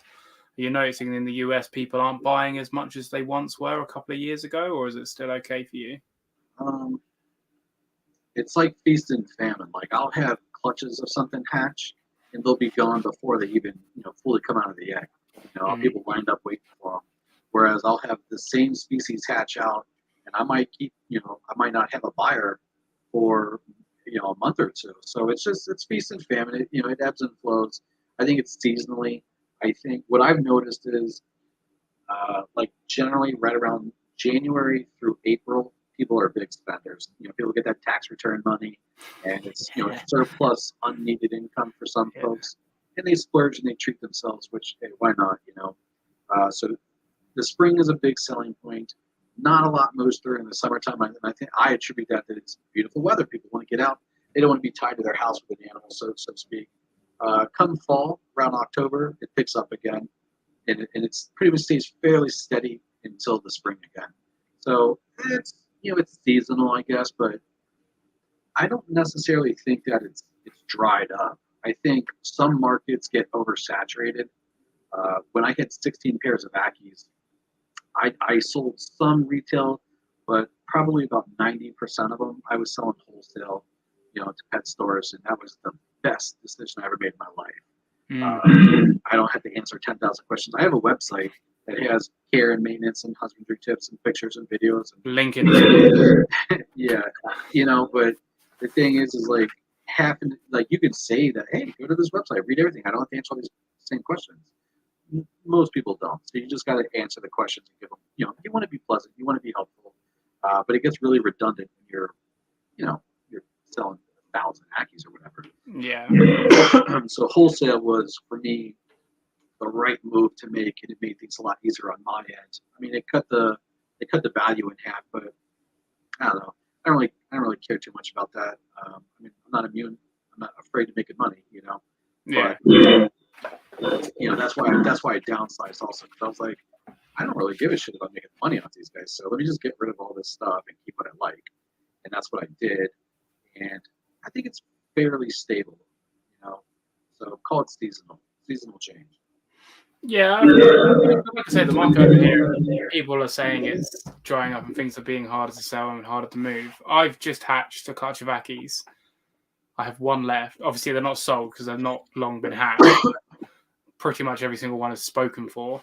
My first 3 clutches of Gilleni, I think I have 4 eggs without names on. And again, I'm not taking any money. I'm just taking names, and talk's cheap. But I've got names for every single egg bar 4. They haven't even hatched yet. And like I say, talk's cheap. Things can happen. But everyone I talk to, I sort of say my prices, and people are like, okay, yeah, put me down. And I'm like, cool. But like you say, it can become a bit tedious. I did a lighting video on how I set up my lighting for baby mangroves, and every time someone messages me now, I'm like, go and watch that video. And like you say, some people do, some people don't. And I know if they've watched it because they'll come back with questions that I've answered in the video. Yeah. So I know exactly where you're coming from with that, because it's like, oh, come on, I've put it there for you. But yeah, I might be struggling towards the end, because I would say November, December time here is a bit dry because we just come out to Christmas. People just saving their money, spending it over Christmas, and January and February always tends to be harder months. But we get our tax returns, tax return in April, so you can do your taxes in April and get paid there on after. So I normally get my tax return right around end of April, May time. So yeah, I think as well, like you say, I think the most important thing is if you're keeping what you're passionate about and you're not chasing the dollar, then you can never lose, really. Yeah. I think I'm pretty fortunate. You know, I have a pension from being in the military for 20 years, so that's more than enough to support myself. So the animals really is just, you know, it's just extra money, quite frankly. More or less feed itself, feed that passion. So the lizards sell babies, that pays for the food, that pays for the cages, that pays for the light bulbs, the maintenance, the godforsaken electric bill, you know. So it's really a matter of it supporting itself, and that was kind of the thing that was like, you know what, like I have too many animals right now, and it felt like a business, and I was like, I don't need a business. And I was kind of getting annoyed with some of the animals. I was getting annoyed with customers, and I was like, it's not their fault. They just want to know information, and I'm just sick and tired of it. So I was like, let me downsize. If I can scale back, I'll maintain the joy of it, and it'll be easier overall. And it was, you know, it was one of the best decisions I've made, without doubt. So I think everybody needs to strike that balance. You know, like it's easy if you've got the money to just buy everything, house everything, work with everything. But if you can't care for it the way you want to, or you should, maybe it's not a good idea. And I think I don't think I was neglecting necessarily, but I wasn't putting any effort into tree monitors for like 2 years solid. You know, like I had them separated. I sold a lot of them. I kind of kept like a skeleton crew, you know, just keep. And I kind of got in my own way with keeping too much stuff. And Tom Crutchfield said, I'd rather keep much less animals in more humane enclosures. And I was like, man, that's a damn good way to look at it, you know. And he had this shot where it was his room of animals, and there was like jam packed with these old vision cages, and there was just tons of stuff. And then the second shot was the exact same room, same viewpoint, but it was nice big enclosures. And I was like, hell yeah, like that looks so much better. You know, the animals got to be benefiting from it. So I kind of took a page out of his book and dialed it back, and I think that's the best bet for me. So, I have two questions. Question one will be, how do you think you ended up going down that rabbit hole of just more animals? And question two is, we all do it, so why do you think we do it? I mean, what feels good, you know, you want to keep feeding into it, you know. I mean, that's why people are addicted to certain things. If it makes you feel good, you want to feel it all the time. And, you know, I always found it fascinating to learn about a new species. Like, all right, let me get this. Let me work out the kinks as far as figuring out what makes this animal tick, what they like, how they behave, how they socialize, how they interact with me as the keeper. That's always been my favorite part of, like, I don't know, like, it sounds cheesy, but like kind of break that code of like, okay, here's how you work with this animal and give it good husbandry. I always found that really fascinating. So getting a lot of different species for me was scratching that itch. And, you know, I had moved around every 4 years. You know, I moved from Los Angeles to New Orleans to Chicago to St. Louis to Florida to Boston. You know, I was all over the place, and it was just a pain in the ass to keep a lot of animals. So when I finally was like, okay, this is the house that will never be sold, so I can build whatever the heck I want to build, I can house whatever I want to house, I kind of went a little mad and was like, okay, I'm getting all the things that I've always wanted, you know. Yeah. And it was like, okay, all right. I was like a kid in a candy store. Like, now let's get to reality and let's keep what you really want. You know, you've had it. Okay, move on. Enough is enough. So I think that was probably the thing for me, is just finally being in a position to be able to have these things, you know. And that was kind of it. Once I fulfilled that, you know, satiated that thirst for these different species that I'd never had. You know, up at that point, I had never had Pilbars or Kimberley Rocks or, you know, Pygmy Mogas. So I felt like, I was like, man, I got to get into this. I was always interested. But now I'm like, okay, those are cool. And I don't get me wrong, I still have some of them, but it's just so much easier. So much easier. What is it about certain species then that make you go, yeah, you're a species for me, you're a keeper? I don't know. It's a combo. I mean, it's definitely got to look good. You know, if it looks good, if it displays well, if it, I don't know, if I see it moving around and foraging a lot, I find it fascinating.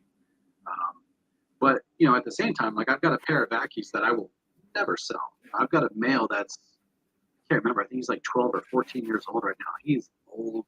I mean, he's just old as hell. But you know, he's like this big, grouchy, don't handle me. I don't want to mess with anything. He's too old to breed. Like he just, you know, he doesn't care. He just sits there as a lump on a log, but like he'll always have a space here. You know, he's on his retirement home. So it's different, but mostly I think it's the activity. You know, and I think that's what I've always liked about the dwarfs and the tree monitors is the activity that they display, like the foraging, tree monitors nimbly getting through the trees and stuff like that. It just looks fascinating. It's almost like, have you ever seen those National Geographic documentaries where they have the camera suspended way up in the trees and they're taking these magnificent shots that, but for a drone or this, you know, perfect cameraman spending, you know, months in a tree canopy taking shots, you never see these animals behave this way. I think that for me is what it is, because when you see the tree monitors in a good enclosure behaving naturally, it's like, that's fascinating. And the same thing with the dwarf monitors is watching them, you know, forage. And for me, my passion with dwarf monitors came from watching an Ackie trying feverishly to pull out a superworm from a piece of cork bark. And this superworm had burrowed way in there. And this Ackie was looking in the hole. It was like sticking its arm in the hole, and it was trying to like pull it out. And it was trying to work out, how do I get this damn worm? Like, you know what I mean? To me, I was like, that is amazing. Like, people look at these things as these stupid animals. I probably stood there for like 45 minutes watching this thing. And to me, that's just good stuff. I mean, that's a good way to spend, you know, 45 minutes, in my opinion. So I think the natural behaviors being displayed is what kind of draws me in and keeps me there. So when I was setting the little podcast studio, because this is my loft, so I was going backwards and forwards, plugging the internet cable in, all this, that, and the other. One of my female Gilleni was perched like vertically down on, I've got like cork walls, like on the back, on the sides, and she was perched vertically down, so her head's facing down, her tail's completely flat, and she's laying vertical. And every time I walked past, her tail was going like rattling. Yeah. And I was like, what's pissing you off? And I'm like looking around, and basically one of the other Gilleni was like running in and out of the nest box, and she's just late. And I was like, you think she's trying to find your ex? Yeah, she's not having it. And she wasn't like chasing her, but obviously I don't know if that's what she was thinking. But I sat and watched them, and she was watching this other female, and I assumed it was me. But when I stopped to watch, she was still doing it. So I was looking around, and then I noticed the nest box, there was another female in and out of there. And she's just basically obviously trying to signal to her, I assume, like, get out, like, my eggs are in there. And like you say, when you actually, because I've had it before where I've gone in, I've sprayed, I've cleaned, I've fed everyone, I've gone, fucking hell, I've got to do something now. And I've not watched, I've not kept, I've not been a keeper. Yeah. I've had a job, and my job is to look after my animals. But now I'm at the point where I'm like, okay, I've got 20 minutes, I've got half an hour. Like, I've just put some live plants in with my mangrove, and I just sat on the floor and watched her sniff a fern for 50 minutes and use her claw and pull it down. And she was rubbing her chin all over it and licking it. And I was just like, this is fucking, she would do this in the wild. This is incredible. Like, I've put a fern that I've dug out of my garden that's cost me fuck all. And I've just had 50 minutes of like pure serendipity. Like, and I think a lot of people get to the point in their collections where they don't realize that I've done it. It becomes a job. And then you sit back and you go, I haven't seen my lizards. You've seen them every day, but you haven't. That's how it got for me. It was just, it became a chore instead of a joy, you know? It's, it's sad because I feel like I and you, you more than me have a lot more experience than I do, could sit here until you're blue in the face and go, right, guys, do not consume yourself with so many animals because you won't enjoy it. But we're all going to do it because you can only lead a horse to water, and you have to make these mistakes yourself. And it is a shame. And I'm at another transitional point myself. I'm like, right, maybe I have a little bit more of a downsides because I just want to enjoy my animals. I don't like today. I've like looking around. I've got all these waters to do, and I've got all this feeding to do, and I don't feel like it every day. So I know it's not too much, but you get the odd day where you just can't be bothered to do anything, but you have to because you have animals. Yeah.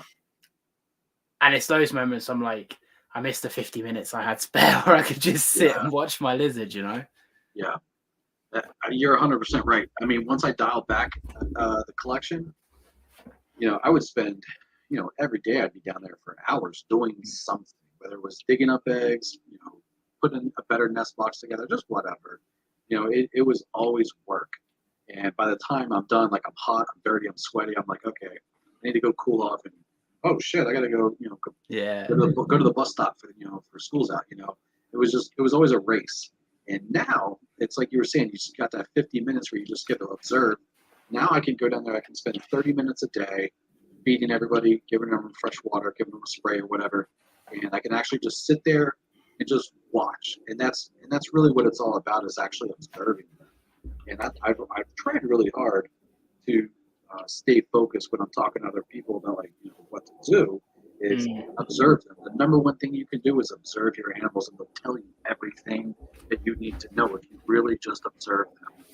And I think there's no truer words been spoken with respect to reptiles. Is if you watch them, they'll teach you. I mean, they really will teach you what they want, what they need. And that's, for me, that's the most enjoying part of it. I don't enjoy digging through lizard shit, to find something or whatever. Yeah. I don't enjoy painting enclosures and building them so much. It's that after effect where you get to sit back and enjoy the efforts. And if it gets too big, you lose it. Yeah. A lot of people do it. I never thought I would. I fell right into that trap, and I'm so much happier now that I backed out of that. I talk to obviously so many different keepers as a general, as well as on here, and everyone has the same experience. Everyone has gone like, it got too much. I had too many. I think we all get caught up in the, like you say, the dopamine hit of like, oh wow, a new Ackie. Oh wow, a new this, a new that.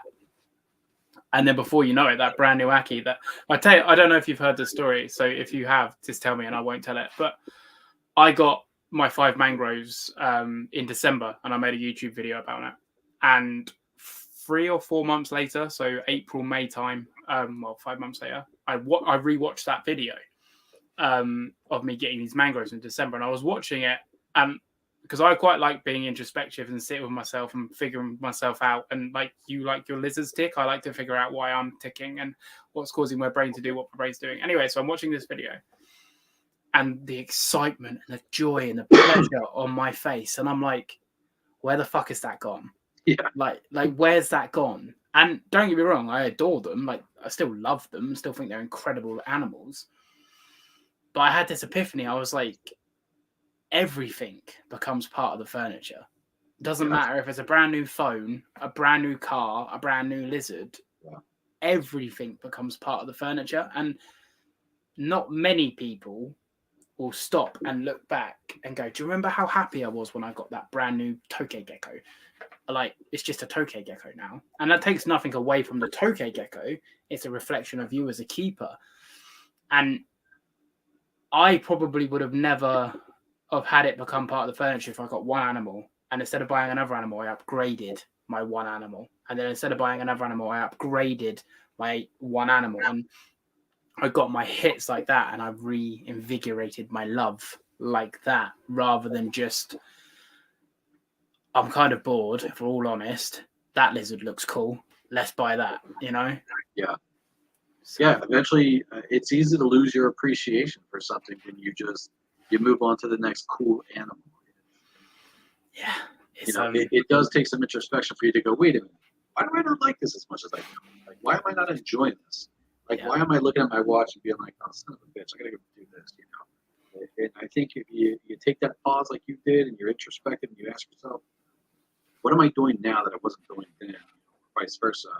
And if you do, if you're lucky, you can pull yourself out of it and be like, all right, let me right a couple wrongs here and get back to loving the animals and enjoying them the way that they're supposed to. Yeah. That's why I laugh when people make they make reptile beef.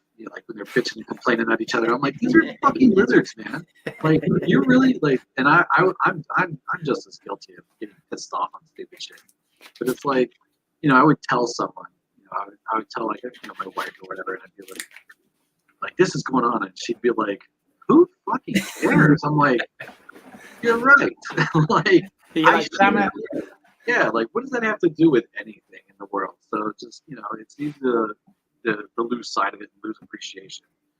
And I think everybody would probably do well to take a moment of introspection and look at their collection and be like, okay, what am I doing? What do I want to do? Where do I want to go with this? Yeah, because it can mushroom quick. So. For me, social media was the gift and the curse. Like I really enjoy it. I'm trying to make something of it, and obviously, like anything, you have to put time in to get results out, no matter what you're doing.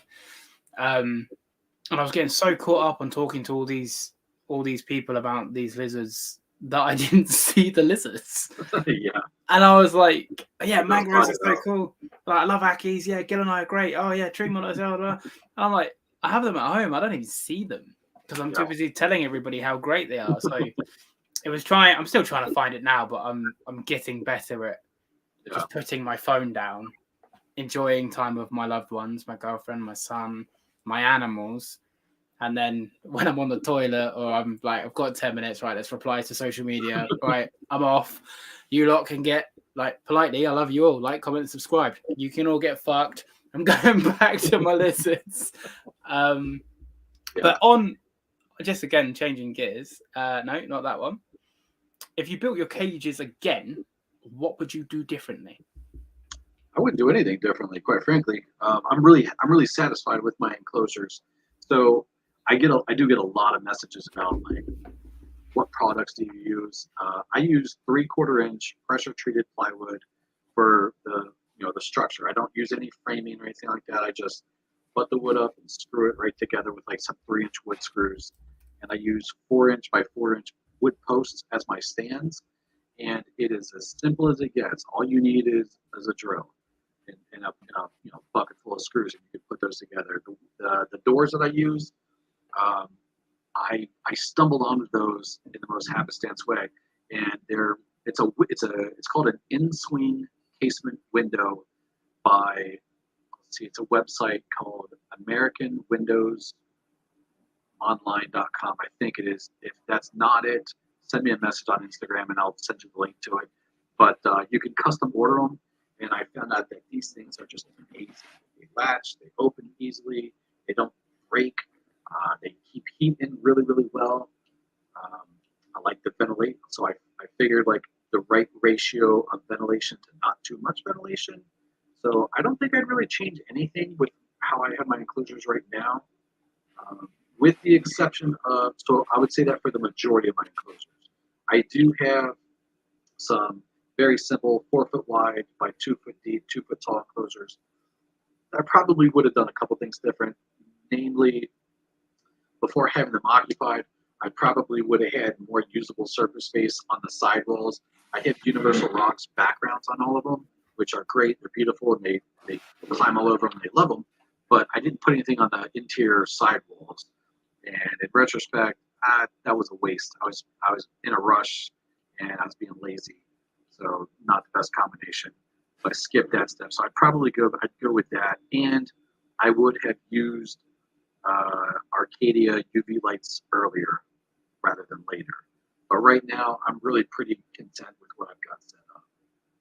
Yeah, your setups for people that haven't seen this on Instagram, your setups look slick as well, because they, like you say, they're off the floor. Yeah.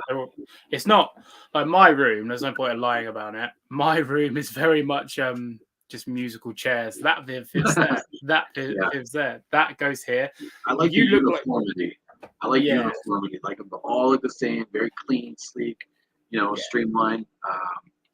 And that's a new thing for me. It used to be like I'd have 12 different styles of enclosures all stacked together as like all different colors. Tetris, yeah. And I was that's my room now. Yeah, and I got away.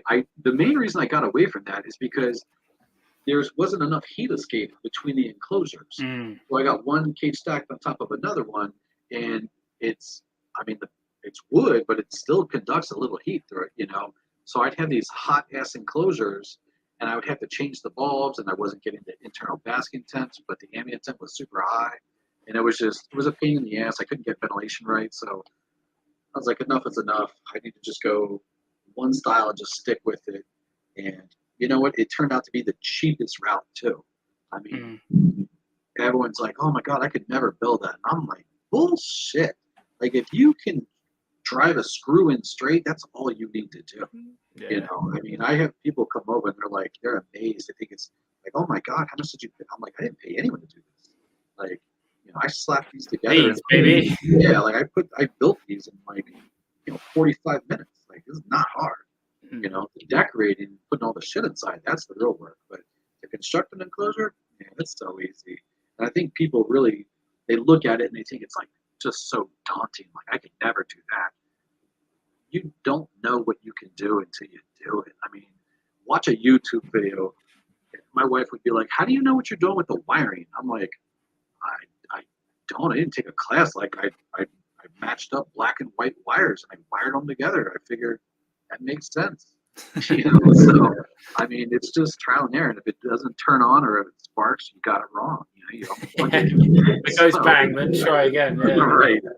So, but yeah, man, I think a lot of people get in their own way and they want to buy these, these store-bought, custom-made enclosures and stuff. I think you're just pissing money away. So get you some plywood, have it cut, screw it together, and then seal it up with resin so it doesn't leak all over the place, and you've got yourself a very durable enclosure.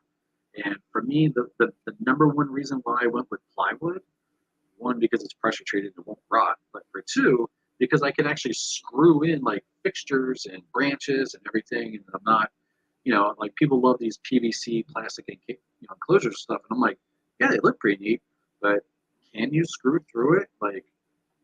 I mean, and if you want to move it and you got to take that screw out, dude, like, how do you fill that hole? I just put a little, wood paste in there and paint over it. It's like you never see it there. So, I'm a little old school. I believe in DIY is the way to go. Yeah, That's a good question though. I built the 6 foot tall, 6 foot wide, 4 foot deep. Built all that. I mean, I'm pretty competent with tools. I'm a tradesman. But I don't build enclosures. Like I'm an electrician. I'm not a carpenter.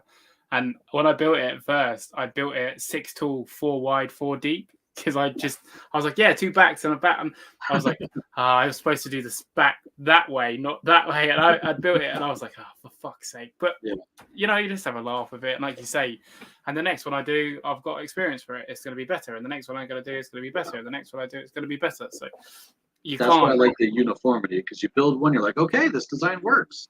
Do it again. And if you look at any of my videos, you'll see like, okay, all your Ackie enclosures are identical.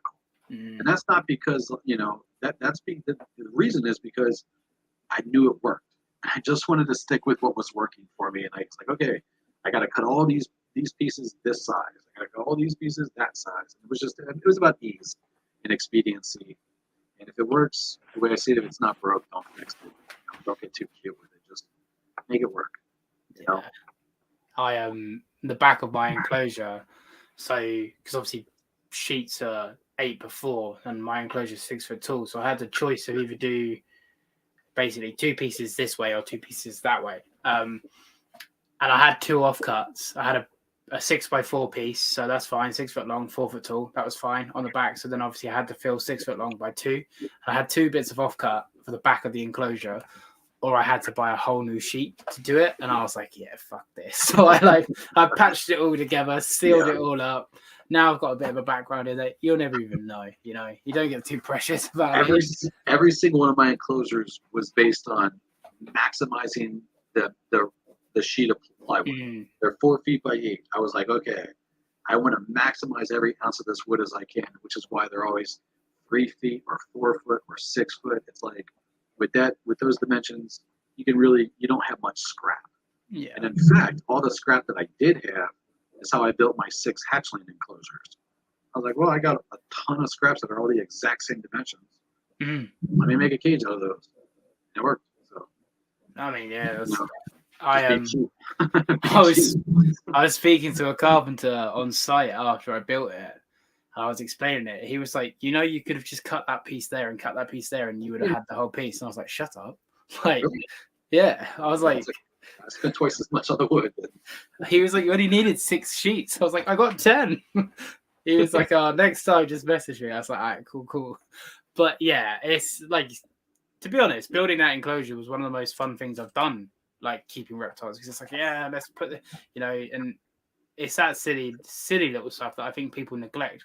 Because like I said, I'm going to be completely honest, I am going to buy a tree monitor enclosure because of laziness. I know it's more expensive, but it's just trying to find the time to build it and then move in. So I'm just going to buy one. The enclosures I see in the EU where it's a glass slider and it looks like aluminum frame, and the perforated whatever for vents and stuff. Yeah. I think those are fascinating. I wish to God they had them here. If they had that product here, I'd actually use those because it looks so easy to put it together. I don't know who in the hell needs to hear this message, but whoever's building that product or selling that product, they need to bring their stuff over to the U.S.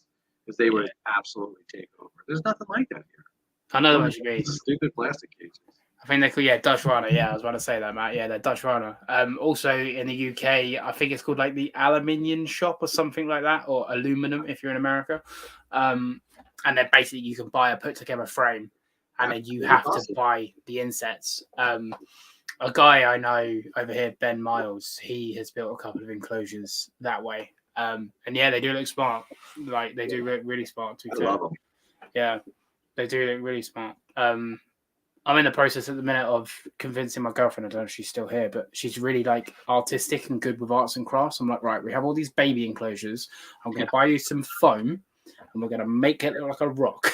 And she's like, okay. So we're making it a family affair now. So that's my next endeavor, trying to figure out how to make backgrounds. Because I'm not good with it, man. I've never tried. And people like... I've tried. I lack that ability, that creativity to see the vision. Yeah, I've tried it. I'm just not very good with it. But that's where Universal Rocks comes in for me. I just buy the backgrounds and they look fantastic. And I mean, those things are super, super durable. I had one in I custom ordered a massive one. I had it was like 6-7 foot water monitor, and he would try to climb up it. He didn't punch holes in it. So to me, if a giant water monitor can abuse the hell out of it and it doesn't leave a mark, to me that passes the durability test. So I always recommend it to folks. Yeah, I like that stuff. I think there's one place here in the UK that imports. Obviously, you can import it anywhere and pay shipping yourself. Yeah, I think you want to pay for it. Yeah, but I think there's one place here in the UK that does it. But Fee, this weekend we'll get the stuff. All right, get off my back. I want to do it, and I'm having a go at her.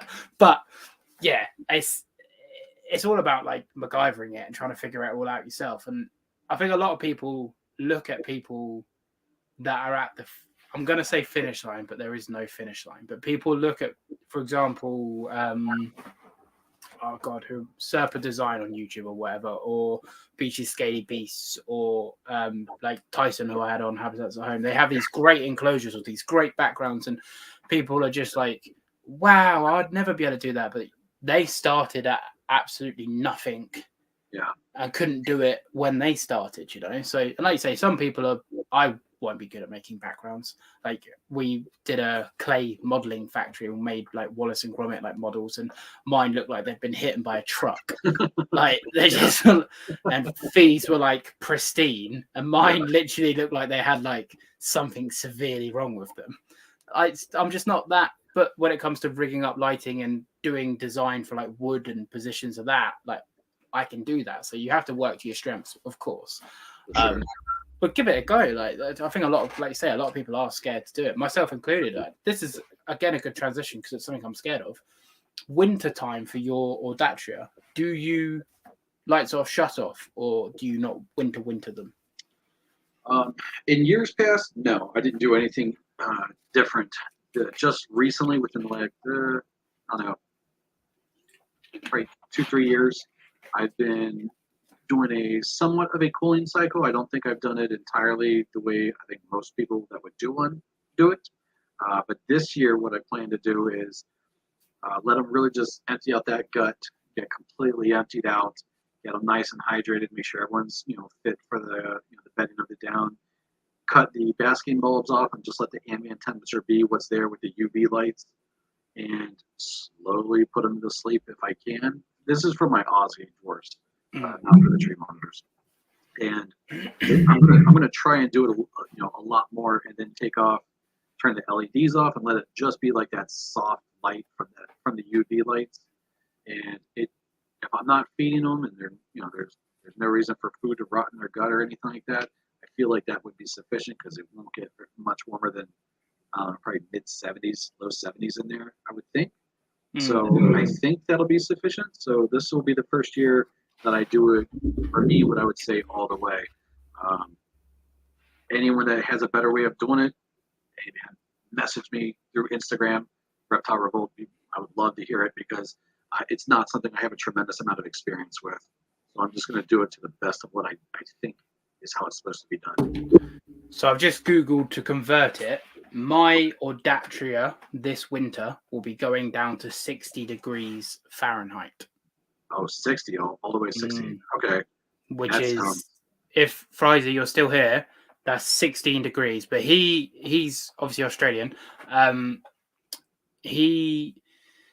want to get this right. Where he lives is the native range of Gilleni, or Gilleni are very close to him. And I'm pretty sure he said, again, if you're in the chat, mate, let me know. But he said where the Gilleni hunker down for winter are in like mulchy logs, that's where they find. And he reckons overnight they get to about, I need to convert it, but they get to about 10 degrees Celsius. So for you guys, that's 50 degrees Fahrenheit. Wow, that's colder than I thought. So, and they don't come out of this brumation with like some respiratory infection or anything? So northern Aussie monitors, tropical, they can go down to 6. I'll convert it for you, but that's the so 18 is 64, so 60 to 64 degrees, and have no issue. I've never done it. I've been talking to a few Australian keepers, and they say to me, cut your fucking Ackies because they breed too much, as in get them cold. And mine get to, so I can say this because I've done this. All of my species in the winter, including the Prasinus and including the mangroves and the peach throat, get to 67 degrees at night. Oh, wow. Okay. Only at night. Okay. During the day, I need to convert it, sorry, because I don't know exactly the Fahrenheit. So during the day in the winter, they're probably experiencing low 70s as an ambient. The basking spot stays exactly the same. So I bask them around 120 degrees. And where do you observe them spending most of their time during that period of year? If I'm completely honest, they go dormant. So they'll pick like one log that'll be, I need to convert it because I don't know. There's one spot where my big male Prasinus, so 76 degrees. He has a log that sits around 76 degrees. And in the winter, he doesn't really leave that. They're a lot less active. But when I'm saying winter, this is 2 months for them, if that. You're not feeding them through this time? I do, just very, very. Yes, so the daylight hours. I mean, this is a whole tangent now, but daylight hours for winter for me, for Prasinus and Indicus, so tropical species. I do 12 hours. I don't drop them lower than 12 hours, so they get 12 hours of basking. And in the summer, they get 14 hours. So I don't change the daylight cycle much for the tropical stuff. But I don't give them nighttime heat at all. And I've been doing this for about 3 years, and I've never had an issue. And like I say, sometimes this room here gets to 61 degrees or whatever the conversion is. 61 degrees. The enclosures stay a bit warmer because they're insulated, obviously wood. So the enclosures get down to about 18 degrees, which is 65. Yep. I've had no detriment. Now, do you do like, is it just like a switch, bam, like you're in brumation, like you take it off, or do you do a gradual process, like you slowly strip away certain elements of husbandry? Yeah, so let me just get to Frizy because I'll forget. Gilleni's are 30 minutes from him overnight. It gets to us. I need to convert it for you. So they get it as low as -4, which is 24.8 degrees Fahrenheit. That's fucking crazy. Yeah, this when he was telling me this, I was like, my whole life's a lie. Are they exposed to this temp, or are they like? I think he said they're in logs, which so they're a little more insulated. So yeah, about 50 degrees, I think is what he told me. That's still considerably lower than I was thinking. So I live in South Australia. It gets freezing in the winter and stinking hot in the summer. So 50 degrees in the summer. I think he's talking ambient here, is 120 degrees ambient. Yeah, so you're talking like stupidly. Valleys, yeah. So if you ever find yourself 10 minutes, I'm not doing this as a shameless plug. Me and Frizy, we speak quite a lot on wintering in the podcast, him and I did, because I was curious because I want to do it. I just give mine a temperature for 6 weeks, no heat, no light, no issue with RI is the key, a thick hollow log. So yeah, I basically what I do, 2 months of the year I'll spend ramping down, so spray them less, feed them less, and then I have 2 months winter where they're being fed once or twice a week. And sprayed once or twice a week, because you'd get respiratory infections if you were wet and cold. Yeah. But if you're just cold, then there's not that. And then I give them 2 months ramp up where I'll start spraying them more and feeding them more. And then they get 6 months of pretty much just 14 hours on heat. And what's really interesting is my mangrove monitor lays eggs year out, so she lays eggs even in these cold, no food. Really? She laid on Christmas Day last year, and this is at a period where she's getting 12 hours lights, but she's getting fed once a week. She's getting sprayed once a week. That's it, and she's still laid eggs. So pretty damn good. Yeah, it's mad. That's impressive. There's something. I mean, we haven't. We're not going to wrap up just yet, guys. We're going to start wrapping up soon. But we haven't spoke about at all how monitor lizards tick. So I would love to just want to say this now. I'd love to have you back on to actually just do a podcast of like different species and what makes them tick. Sure. Because we'll feel like we've just getting into it now. We're like 2 hours and 12 minutes in.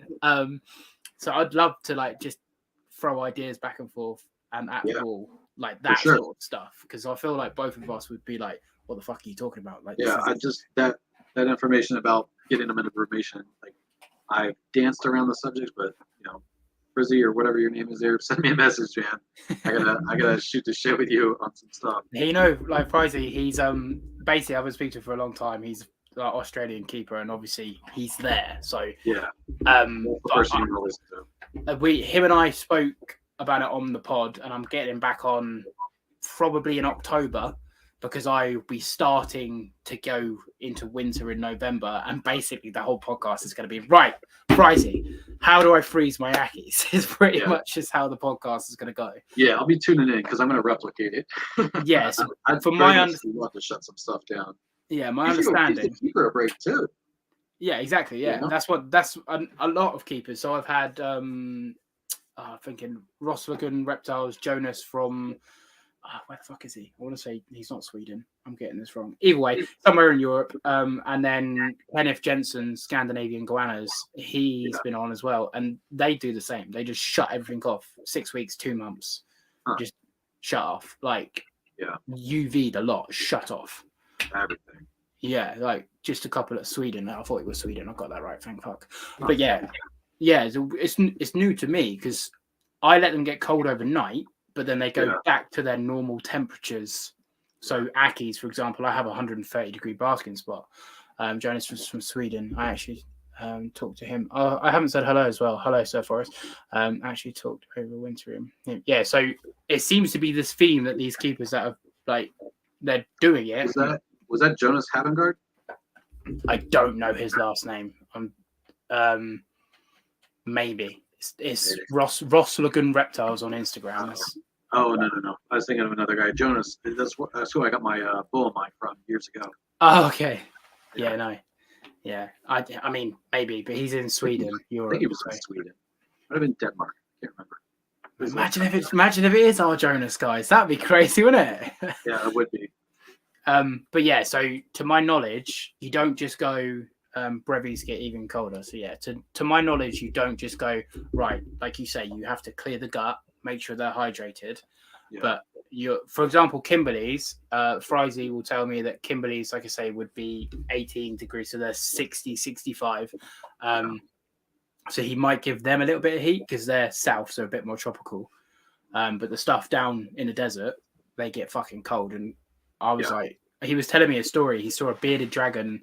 I think it was like, I have to convert it for the Americans. I think it was 40 degrees, he said. Was it 4 degrees, Frizy? But 40 degrees Fahrenheit in a puddle because the water was warmer than outside. And it was like in a brumation in using the water as a bit more of a buffer. And he saw it out in the wild, like a bearded, or maybe it was one of his outside beardies, I forget. But it was a bearded dragon outside at like 40 degrees Fahrenheit, just like in a pub. I'm telling you, man, I'm so jealous of people like Chris Applin and people that live in Australia that they get to go see these things that we love.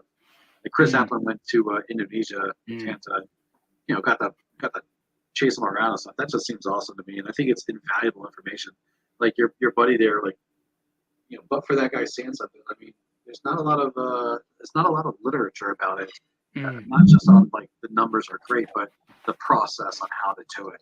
And that's the sort of thing that, I mean, social media is bringing that out and making it better for folks. So for that, I really, really appreciate it. I think it's awesome. And I'll definitely be keeping in touch with respects to your next shows with when it comes to brumation, because I definitely want to give that a shot.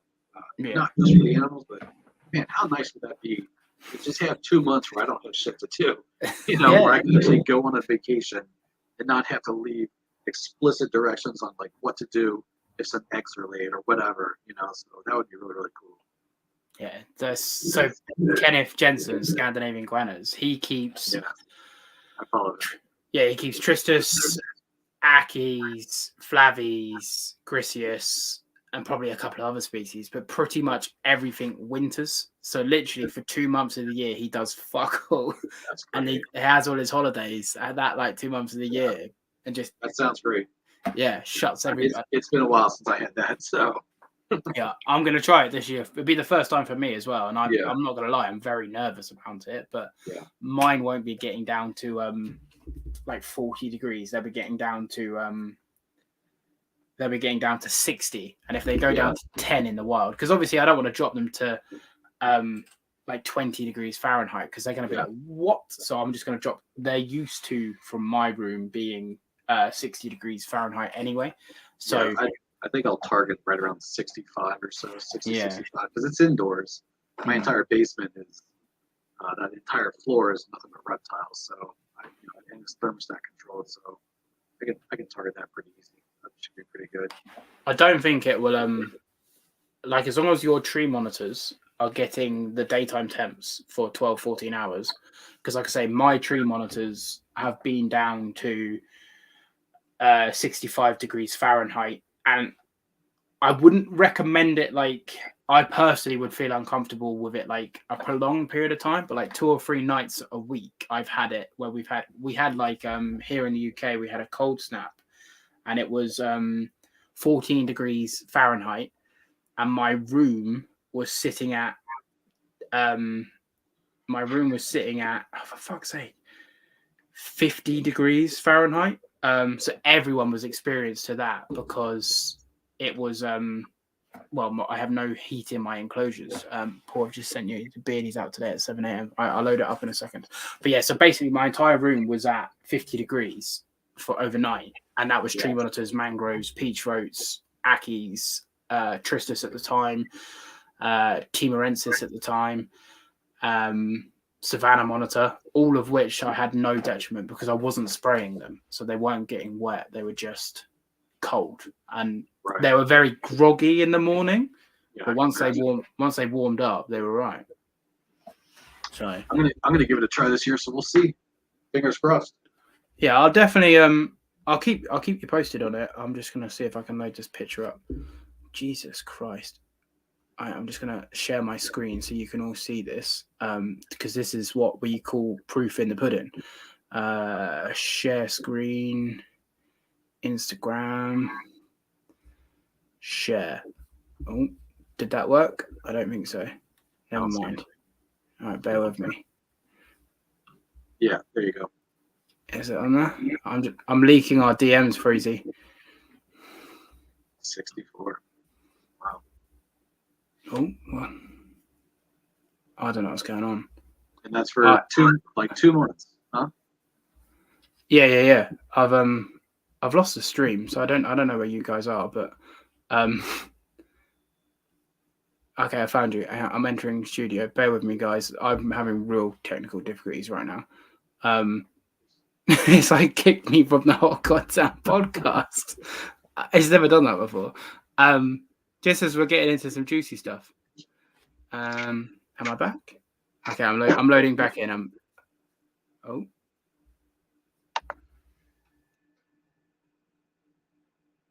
Guys, I'm so sorry about this. Okay. Frizy, I'm back. Yeah. Okay. No, I can hear myself.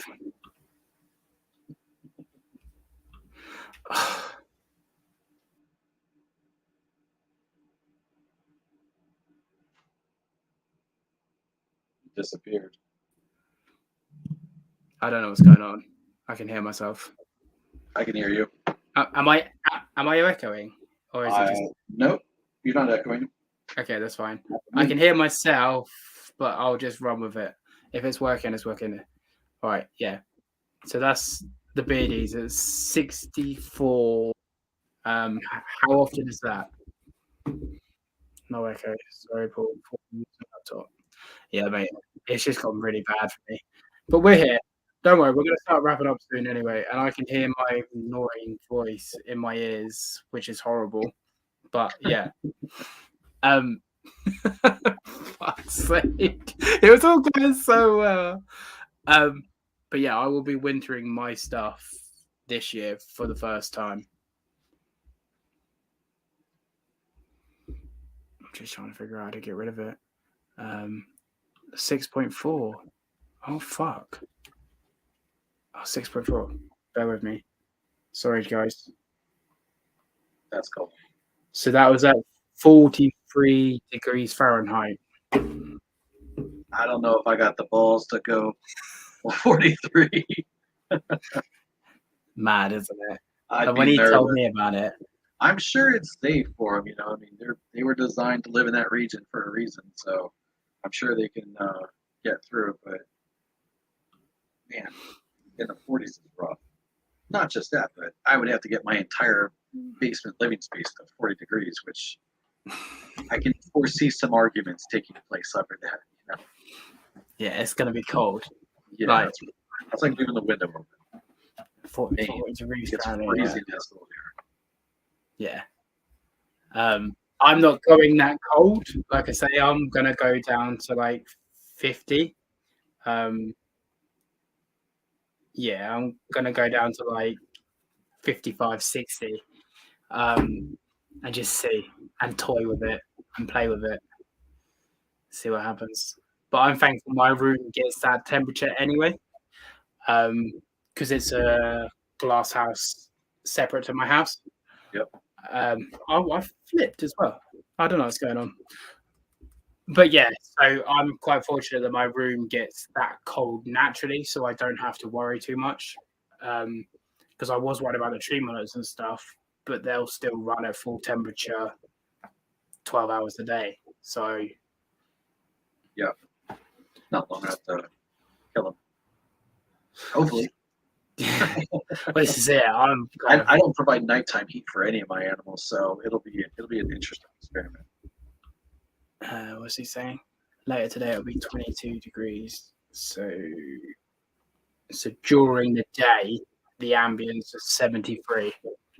Is this their winter right now? Is it winter? Sorry? Is it their cooling season there now? Yeah, they're in winter. Okay. Yeah.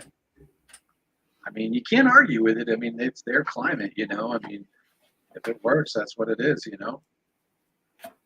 Oh, 100%. I don't know what's going on with this, but yeah, 100%. I see two of you. Guys, we need help. All right. Anyway, before we, because this has kind of gone to shit, completely my fault. But before we wrap up, is there any more you want to touch on that, or is there anything you want to talk about before we start wrapping No, up? I think I just want to stay tuned on it. You know, I mean, I'm not a resource on it, so I just want to stay tuned into what's going to happen with it, what you're doing with it. I'm going to try and replicate it best I can over here. So, I mean, that's a subject that I'm really interested in, is the bromation. So, looking forward to seeing how it goes. Oh, 100%. When I first started keeping, I was like, what you want about? Get them cold, do this, do that. And I was like, you're all crazy. And then the more keepers I talk to, quite a few people do it. So then I'm like, well, there's clearly something in it. And then I had Frizy on, and he was like, yeah, literally where I live, they are. And this is the temperature. And I'm like you say, I can't argue that. Right. Yeah. Curious. Very curious. Yeah, honestly, mate, never ever leave, because this is Frizy's fault, because it was perfect until he shared that goddamn picture. All fine until he got in there. And then it's just gone to absolute shit. But I feel like it's very fitting because it's very me. A mess. Bro. But yeah, and if there's any other final questions or any topic, I have 2 wrap-up questions. But 100%, mate, if you would love to come back on, and like I say, we can just keep me posted, man. Yeah, for sure. And we can throw ideas at each other for what you've seen in some species. For example, like Tristus, Ackie, Pilbarensis. I've kept those. I still want to pick your brain about pygmy mulga monitors, because I've been spotty as hell with them. You know, I've had them for on and off. I think I kept my pairs for a steady, I don't know, year and a half or so, and I didn't get the best production out of them. I think I got like 3 clutches out of them in that entire time, and I feel like I'm just scratching the surface on them, but I was definitely not keeping them, optimally, And, what sort of temperatures are you keeping them? You know, I think I had them too high. I mean, you were saying, heat them up a bit. I think my ambient temperatures were like high 80s, and at nighttime it dropped down to low 70s, maybe mid 70s. Basking surface temp about 130, give or take, Fahrenheit. So I thought that was fine, but I think I was keeping them too hot, and I think they just, I don't know, it's too much physical stress on them with the heat. But they, at the same time, I kept thinking, like, goddamn, is this too hot? But they would stick right there by the basking all goddamn day, and I'm like, well, if it's too hot and you're thermoregulating, why are you over here? You know what I mean? Because they had a cool spot that they could have, accessed if they wanted, and they just didn't. So I think so. Like, I told you before, I've got another 5 that I'm starting over with, that I'm going to raise up, and I figured starting with the babies, it would give me more hands-on, really learning them instead of just diving into trying to breed them. But I think this next go around, definitely in the lower temps. Keep the basking temp, but lower the ambient temps, and maybe that works. And what was I talking to? What's his name?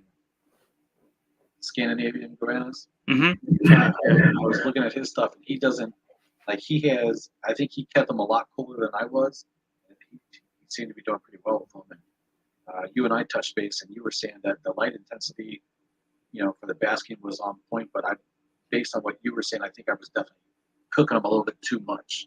So I gotta reassess with Gilleni. Just really quickly, because I think I've figured out how to fix it, but I could be wrong. All right, there's going to be 2 of me, everyone, so bear with me. Twice the fun. Fees nightmare.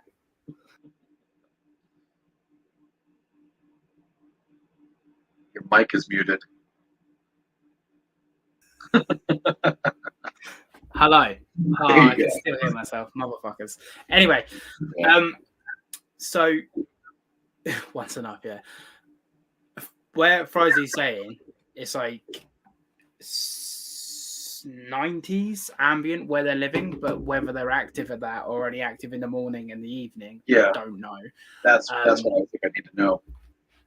I keep mine about 130, but they have options between 77 and 88 as an ambient. Okay. But they do hang around up high, hot, a lot. But I've been speaking to Frizy because I've been actually asking him how to get them to stop, and he's basically said to me the whole time I'm cooking them and feeding them, they're gonna breed. But Gilleni seem to be almost like the black tree. Some people do really well. Some people just can't get eggs. So they seem to be that audacious species where some people succeed, some people are hit and miss. I think it's humidity. Sometimes this is the man. He knows. Sometimes a fixed pair of tree, add a male or female to the group and see what happens. You know what?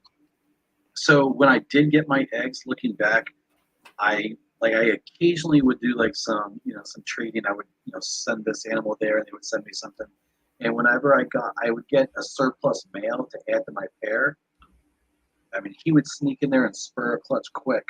It was like the competition, instigated them to breed more or something. And when I added a female who, she'd never done shit, in her pair, but I put her in with a pair, and the other female beat the piss out of her with the wrestling and stuff. But in between the arguing with that other female, the male was breeding her, and she gave me 5 eggs. So I think so. I've got 5, 4 babies and 1, I guess, sub-adult. So I think I'm going to keep them in the 4, depending on what that ratio comes out to be. But if I can get 2 males and 3 girls, that would be pretty sweet. That will come out a little bit for competition. So I'm gonna move on a female and get a male, so I can have 2.2. Yeah. Because I find I have one female who's just a twat, and she likes to attack the others. But when it's just her and the male, they're completely fine. But when it's the other 2 females, especially around laying, she's a bit of a bitch. Also, another handy tip: pour a cup of water directly over the basking point to generate more humidity that should trigger a cycle. Yeah, so I spray mine quite a lot.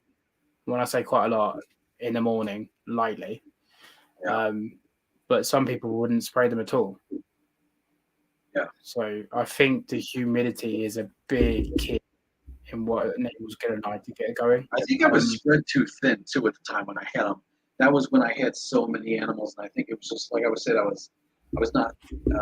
wasn't dedicated to every species enough as I should be. So I think by spreading myself too thin, I was missing stuff like that. Like, oh man, maybe I ought to miss them a little more. Bump with that humidity. It's so easy done though, isn't it? Because I had Timorensis, and I think I was too thin because they're quite a shy species that you have to observe. And I just didn't have the time to figure out the nuances. Whereas at the minute, the Gilleni are my main focus, so I am studying them and seeing what they're doing. And I've jotted everything down, like first clutch to second clutch dates, and when I've noticed ovulation and when I've noticed start of cycling. So I've got all that sort of notes. So when I see something, I've got something to refer back to. The first female laid on the 1st of June. And then 43 days later, laid a clutch. And the second female laid on the 3rd of June. And 45 days later, laid a clutch. And then the other female was the 17th of June. But then she was like 60 days later because she's just laid like yesterday. Yeah. That's pretty good. They all like the arboreal nest boxes. They really like those. So Kenneth Jensen. What's your nest medium? Is it Sand, cocoa fiber, like what? Yeah, sand, cocoa, 50-50. 50-50, give or take. Mm. Yeah. I think I'm probably around 70-30, 60-40, but I think as long I as don't think it matters. I don't think it matters. No. I think, saying that, I've had 6 clutches, 5 of which have been in arboreal, which is sand cocoa. My bottom nest box, ground nest box, is 100% play sand. I've had 1 clutch in that. How tall is your enclosure? 3 foot. Okay. So mine, when I kept them before as adults, they were in 2 foot tall, 4 foot wide, 2 foot deep. When these guys get to that size, I'm going to put them in a 4 foot tall, 3 foot wide. I think it's 3 foot deep, and I think I'll be able to accommodate an arboreal nest box if I do that. That's also going to be a lot better for the ambience as well, because you can have that hot basket spot, and then it will get cold, especially because you're going to have nothing underneath it. Yeah, a nice gradient, I think. Yeah. Yeah. So I'm gonna make some modifications and tinker around with it a little bit. Fingers crossed. I'm jealous. Some people are having good success, and I'm like, how the hell am I bombing on these things? Little sausages with legs can't be that hard. They are, yeah. Well, actually, because you've got tree monitors, do you find Gilleni very similar to tree monitors? Behavior, yeah. I hadn't really thought about it. I'm probably not qualified to say because I was really spreading myself thin when I had them. I did not observe them nearly as much as I would normally like to. So I'm probably just not a good person to make that assessment. They're very arboreal, though. I did temporarily put them in a 4 foot tall enclosure. They used every square inch of that thing. But it was a temporary thing that I was doing. So I think they probably could be, but I just haven't observed them enough. I would say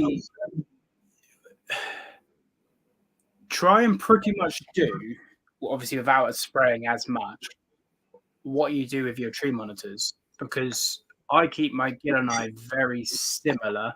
Obviously, parameters different, but care, regime, and routine I keep similar to my tree monitors. So I will spray every other day, but the tree monitors get a lot more. So I just everything styled down. I feed them. I've never sprayed my tree monitors that much.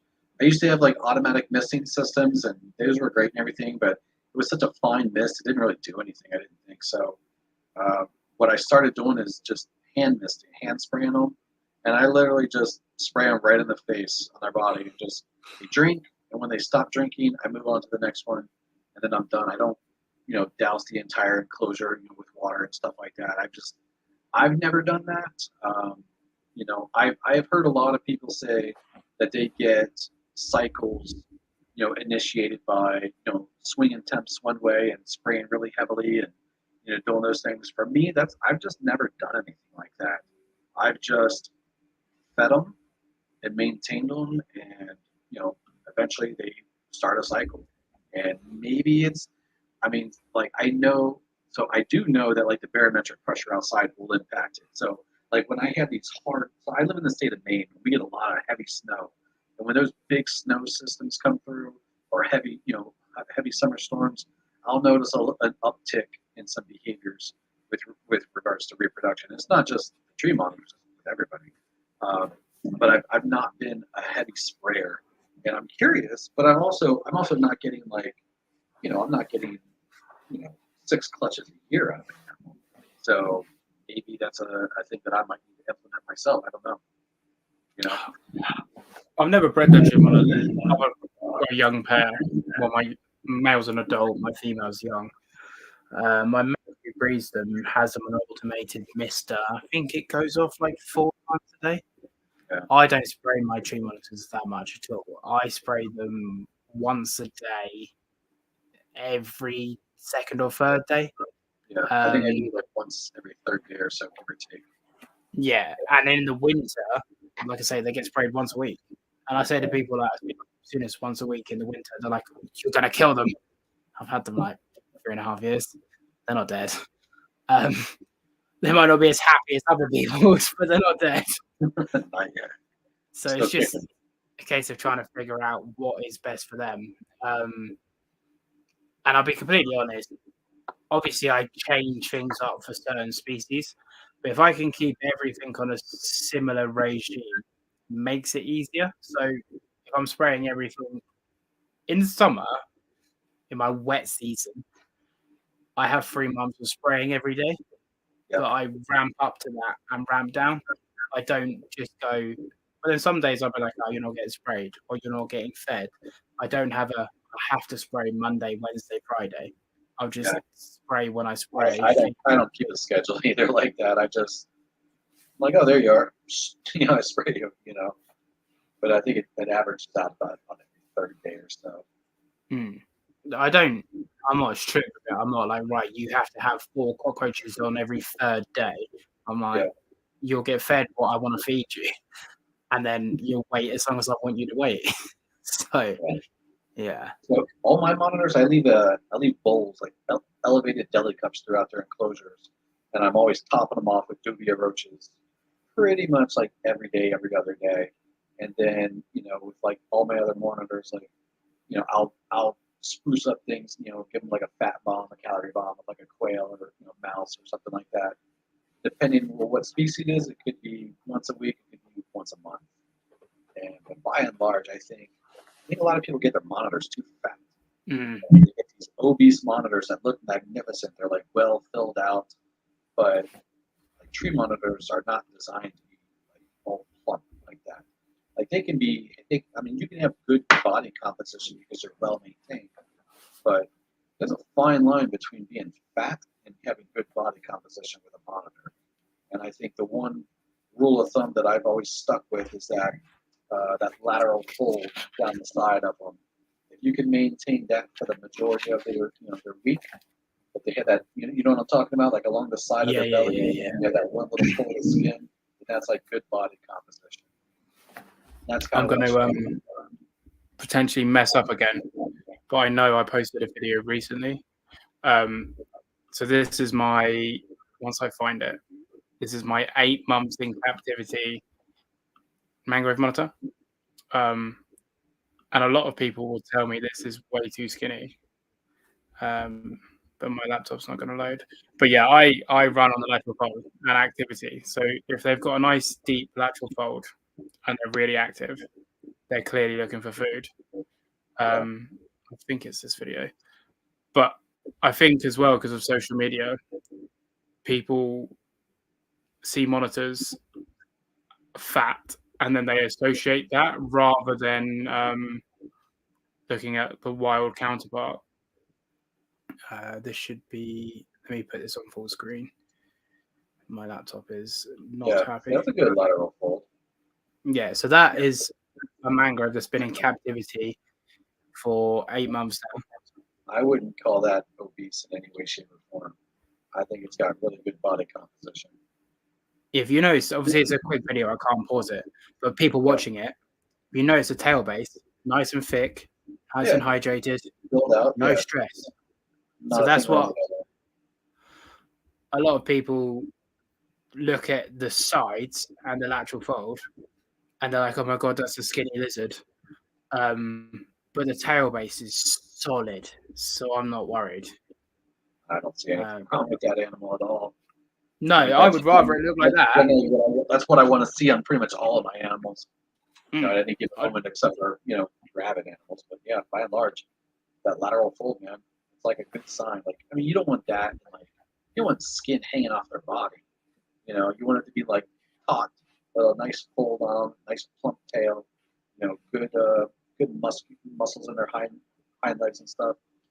I think that's good body composition. But when they look all like rounded and bloated and filled out, I've never had a fat lizard, breed well. They look awesome. It's like, oh, you look like a butcher's, pet dog. Like, you're well fed. But I don't know. I don't think that those animals would thrive very well in the wild if that's how they were. It can't be fat and fast. A lot of people say to me like, "Oh, I don't know exactly how old that animal is, but I imagine it's coming to 1. It came in as a baby. I've had it for 8 months. They're like, oh yeah, you're still feeding it daily because obviously it's under 1. I'm like, I've never fed it daily. Not even when I got it off the plane. I didn't feed it daily. I fed it every other day when I first got it, and now it gets fed when I feed it. Like, if that fold starts to disappear because I've fed it like a bowl of seafood or whatever, I go Asian supermarket and I get like squid, octopus, a crab, prawn, shellfish, mussels, and something else all in one big bag. So I just defrost that, put it in there. And once they gorge themselves on that, I'm like, yeah, I don't have to feed them for a week because they've had a one big meal. And then sometimes I'll throw in some grasshoppers and then I'll do that every day, every day, because they've got opportunity to hunt, they've got to run around, they've got to exert behaviors. My adult female indicus, as Mike just said, I'm not allowed to talk about mangroves, but it's my podcast, so get fucked. If I say so myself, I'll try and bring her up. I don't know if I've got a recent video, but she is a great condition 6-year-old adult female, but I make her run for food. If I'm feeding her, this is a bad example of her body composition, but this is sort of what I do with her. You may or may not have seen this video anyway, but it went low-key viral. But a lot of people were commenting on this video going, this is animal abuse. And I'm like, how do you think they catch food in the wild? They say that this is animal abuse? They say this is animal abuse because I'm making her run 2 or 3 times. That's just ignorance, man. That's arguing with a fool. Yeah. Yeah. I think if they don't do something like this 1,000 times a day in the wild is absurd. Oh, 100%. Well, I make her do this. If she's getting, so for example, I'm feeding her a chick there. I don't just give her the chick. She has to work for the chick. You got to work for it. Yeah. Sing for your supper. Exactly. Like, you can't just give her a chick on a plate because she will get fat. Yeah. So, yeah. Yeah. Nah, I think you're doing all right, man. I'm trying my best, mate. I'm trying my best. I think you've got it figured out. You're doing good. Yeah, I'm trying, mate. I'm learning. I'm working in the footsteps of giants like yourself. I'm taking all the information in. So I think it's good that you're working with species like indicus. There's just, for a lot of years there were certain animals that were like throwaway animals. Like the green iguana was like a throwaway animal. They would give them away at carnivals and stuff. They were having care. It was sad. Same thing with Nile monitors, mangrove monitors for a long time. What do you call it? Bosque monitors over there, savanna monitors. Yeah. There's just been so many species that have just been largely ignored, and I think indicus, the whole indicus complex, quite frankly, is definitely one of those. And I'm seeing I see a few people like yourself and Kai working with them. And I think that's amazing. I think that's fantastic.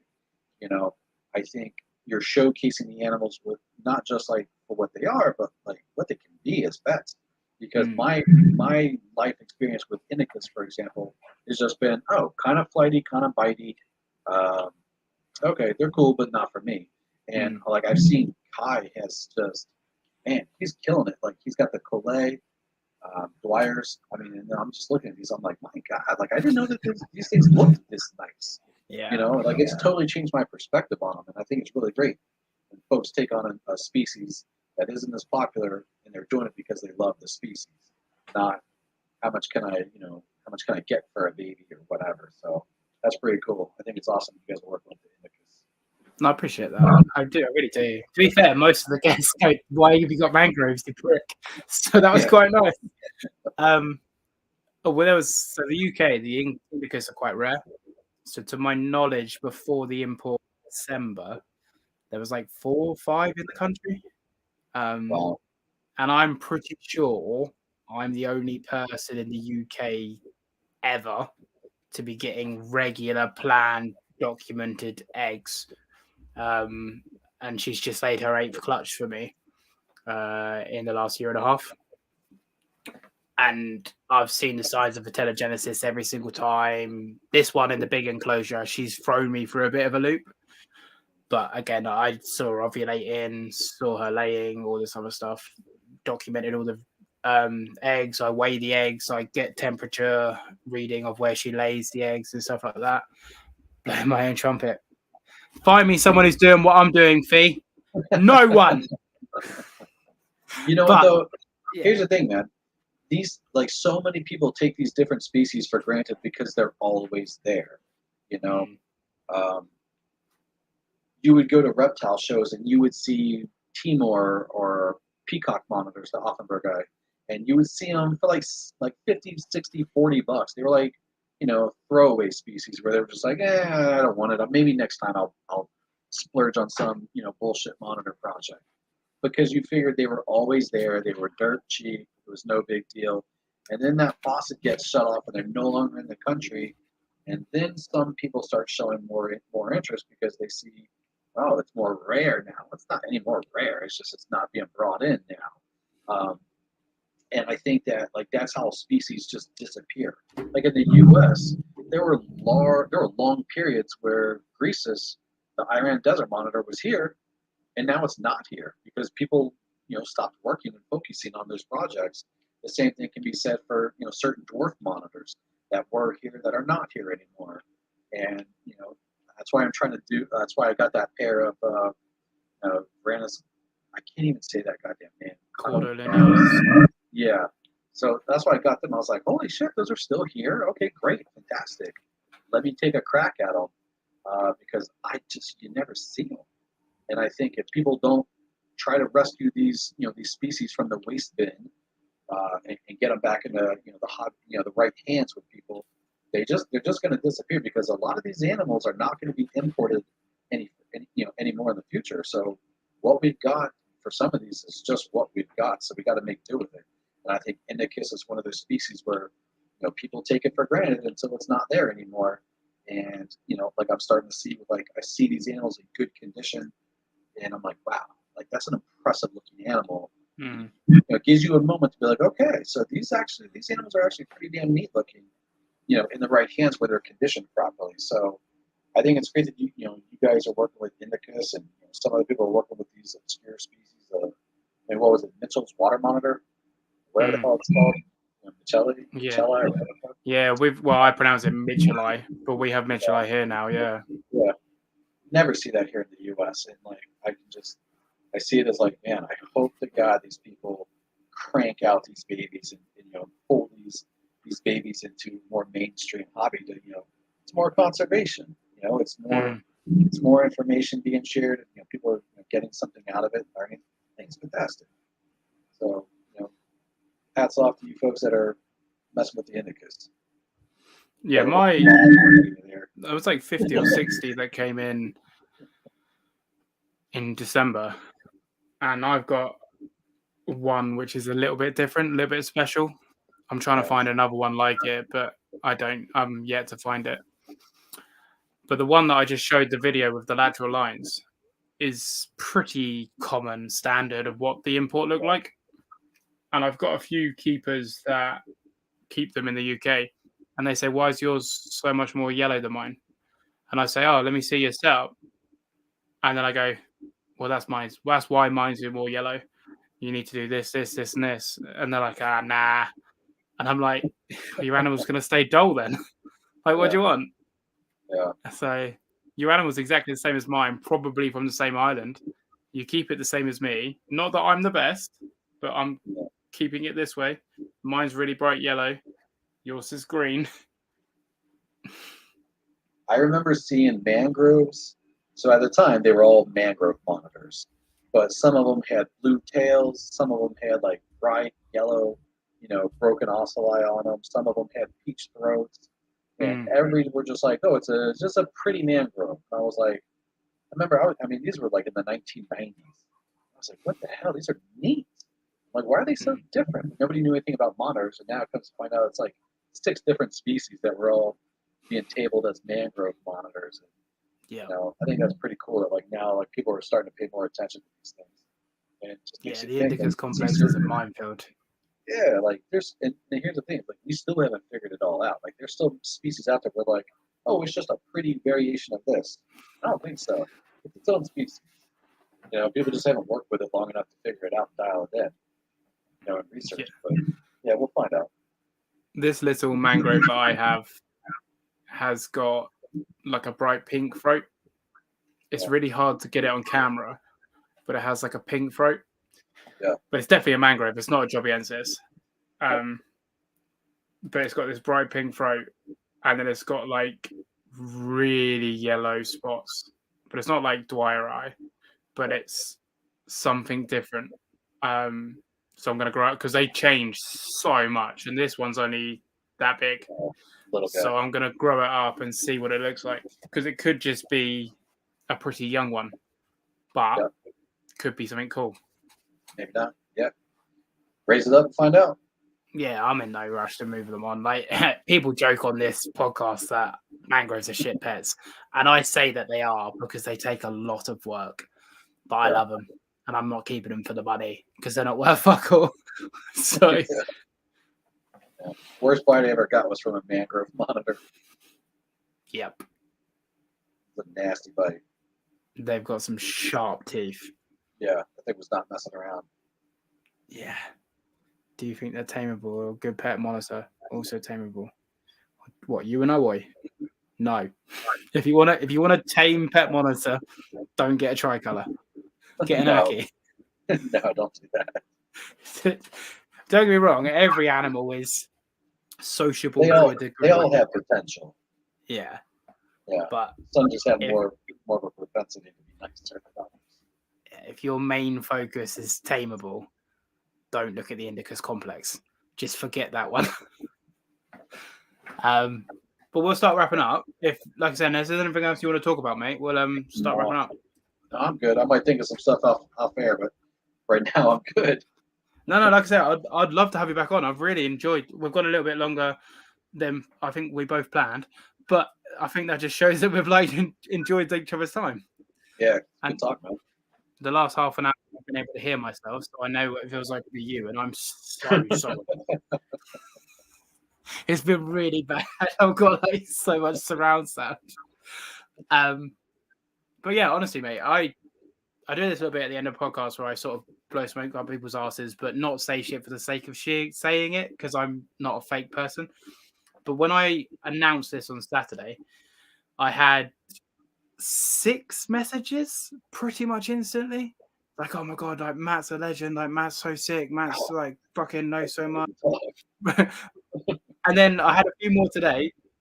Had a couple of people be like, oh my fucking God, this is going to be sick. And I've had good numbers for the live on this. So obviously people are here for you, not me. But people liked it. Hopefully they did. I don't know if I shared any pearls of wisdom, that I think it's been a good talk. I'm gonna have to change the title because I'm gonna talk about monarch lizards. We've not talked about monarch lizards.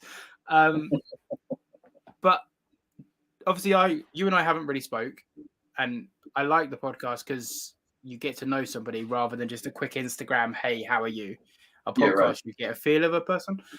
And I can tell that you're super passionate about these animals. You kept going through lines of what makes them tick, what makes them tick, what makes them tick. And I really like that about you because I'm sort of the same with the monitors.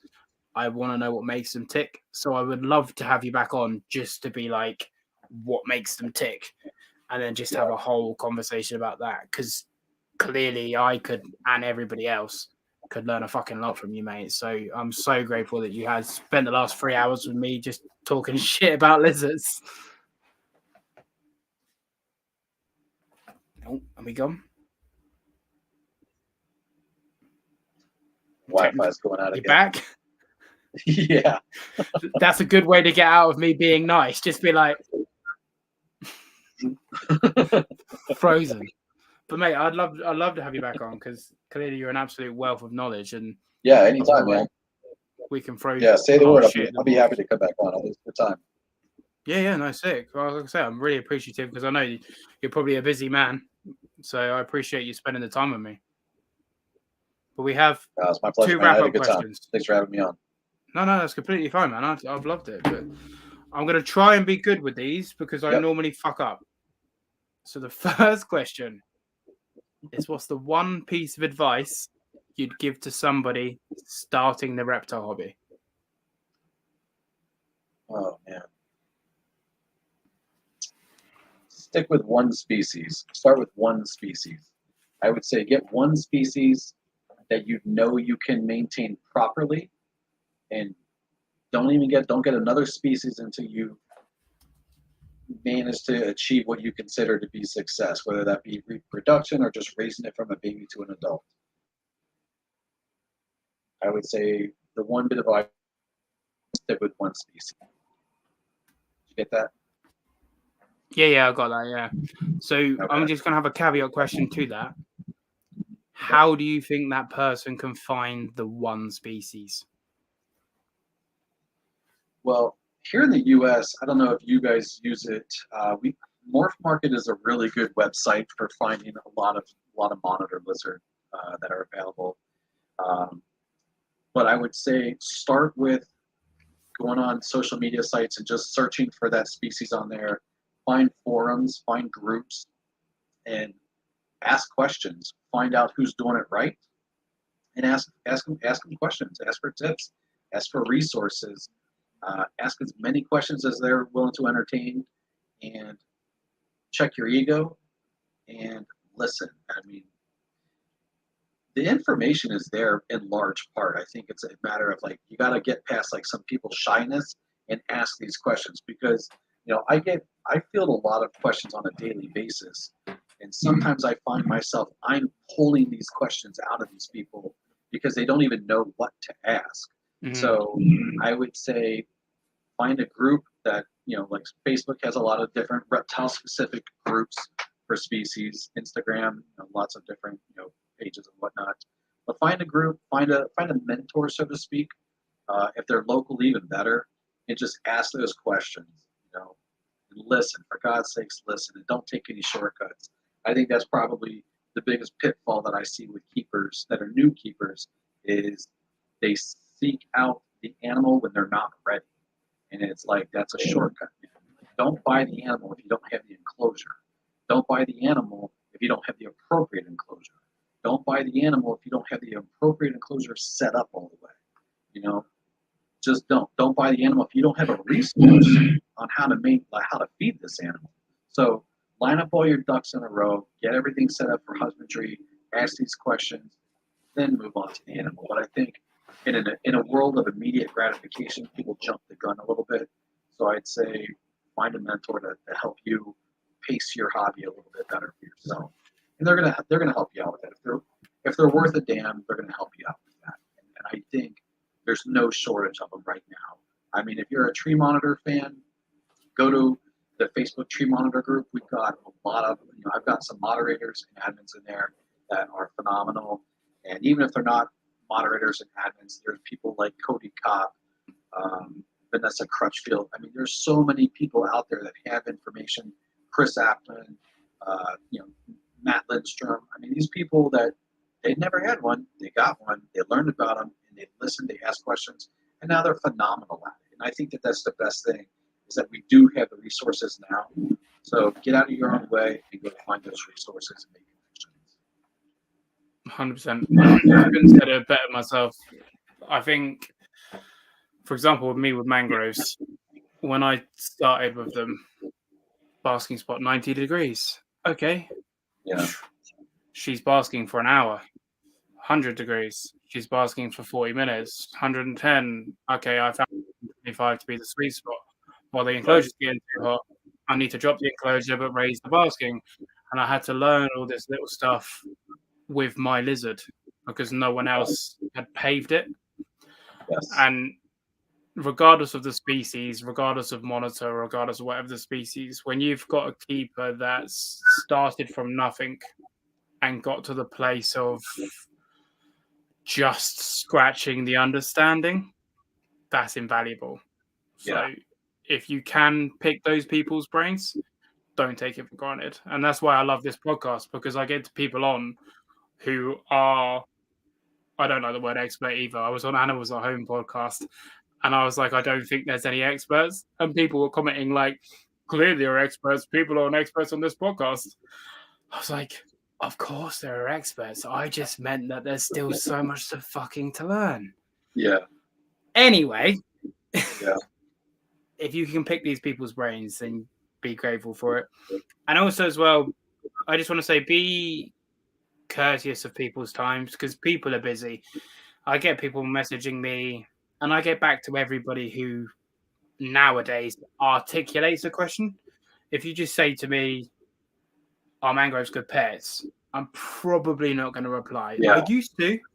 I'm I don't a have big the time. stickler on I'm a big stickler on customs and courtesies, man. Like, I won't even, like, 99% of the time, I won't respond if someone just shoots out a shit ass question at me. Like, say hi, say, hey, my name's Mike, or whatever the fuck. Like, introduce yourself, say hi, good afternoon. Like, you don't know me. Like, be polite, be respectful, ask a question, we'll have a conversation. But yeah, I'd say you're right with that, man. Like, start a conversation appropriately. Like, don't take for granted that you have a resource there, and definitely don't bludgeon them if they don't have time to answer you right away. I have gotten some hate mail on that where it's like, I messaged you yesterday. It's like, well, shit, man, I'm sorry. Like, I was on vacation. Like, I'm sorry I didn't stop eating dinner. So yeah, I've had that before. That's not the normal. It's not the average. So I just put that out as like a caveat. Like, be nice to your resources. Like, we're people. We're doing the best we can, man. We got lives, so it's a hard one. So I'll say it. I don't expect anyone else to say it. But if you're messaging me about mangroves, you need me. I don't need you. So if you're like, what's the basking temperature? Fuck off. If you go, hey, Paul, how are you doing, mate? Do you mind answering a couple of questions? Yeah, of course. I've got all the time in the world. Yeah, but I really enjoy helping people with husbandry. I mean, if it's a good conversation, I'm more than happy. I feel like it's kind of like our duty as keepers and hobbyists to, serve as good, maybe guardrails for new folks. Like, ooh, you probably don't want to do that. Like, here's another idea. Maybe you want to try this. And I think that that's kind of our responsibility for, as a keeper with some more experience than someone else might have. But again, I don't consider myself an expert on any of these animals that I keep. I still find myself learning something new all the time. So I think checking egos is a big part of that. And some people go into a new thirst for a species and they kind of set themselves up for failure by not, checking their own ego a little bit. But so find a mentor, check your resources, make sure you can handle the animal, and do it right from the jump street. Because I look at all these people that produce these giant water monitors and reticulated pythons, and I'm like, where the fuck are these gonna go when they're full grown? Like, who the hell, like, I consider myself in the minority. Like, I'll build a 20-foot by 20-foot enclosure with a waterfall for my fucking sulfur. I'll do that. But how many people really are going to do that? So I question people's motives behind getting some of these gigantic, growing animals. So that's why I say maybe examine like what you can really handle. Because I've had people say like, "Hey man, who do you recommend for, a retic?" No. I want one that's already huge. And I'm like, fuck off. Like, I'm not having your death on my hands, man. Like, you're the asshole that walks around with it around your shoulder at a fair. Like, not good. I'm not participating in that. So, yeah, just be real with what you can handle as a new hobbyist. 100%. I say to people, own the cons. So, like, if you want a Kimberley rock monitor, what are the cons of that species? Find that out. If you can deal with the cons, everything else is a pro. Yeah. If you can't deal with the cons, it's not don't go, for example, Kimberley rock monitors can be quite reclusive, just babies. I want a baby that's going to be really bold. Maybe my Kimberley might be bold. It's not a species for you. Don't try and change the animal. And I'll get massive rant, so I'm not going to get into it. Well, I hate people, their animal doesn't act how they wish it to.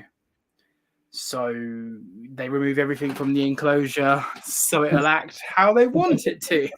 Yeah, it's like now your animal's miserable. Yeah. Yeah. Yeah. I like the naturalistic enclosures where they can tuck away for as many days as they want, and a lot of people don't do that. So, um, as a breeder, as a personal breeder and a hobbyist, I'll tell a prospective buyer, this animal is going to hide the majority of its time as a yearling, as a baby. You need to be prepared to have empty enclosure syndrome. You might not see it. So if you're looking for this plug and play presentation animal that you can show off to all your visitors and stuff, maybe this is not for you. Maybe an aquarium with fish is the right thing. So I try to shoot people straight with it, but I think people need to be realistic with their expectations.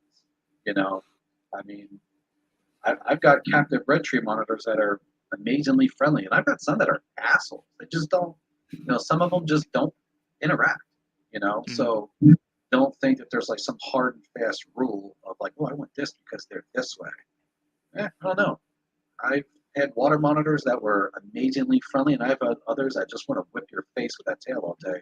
And they're captive bred babies that were raised the same way. So they got personalities, and just like you said, be ready for the cons and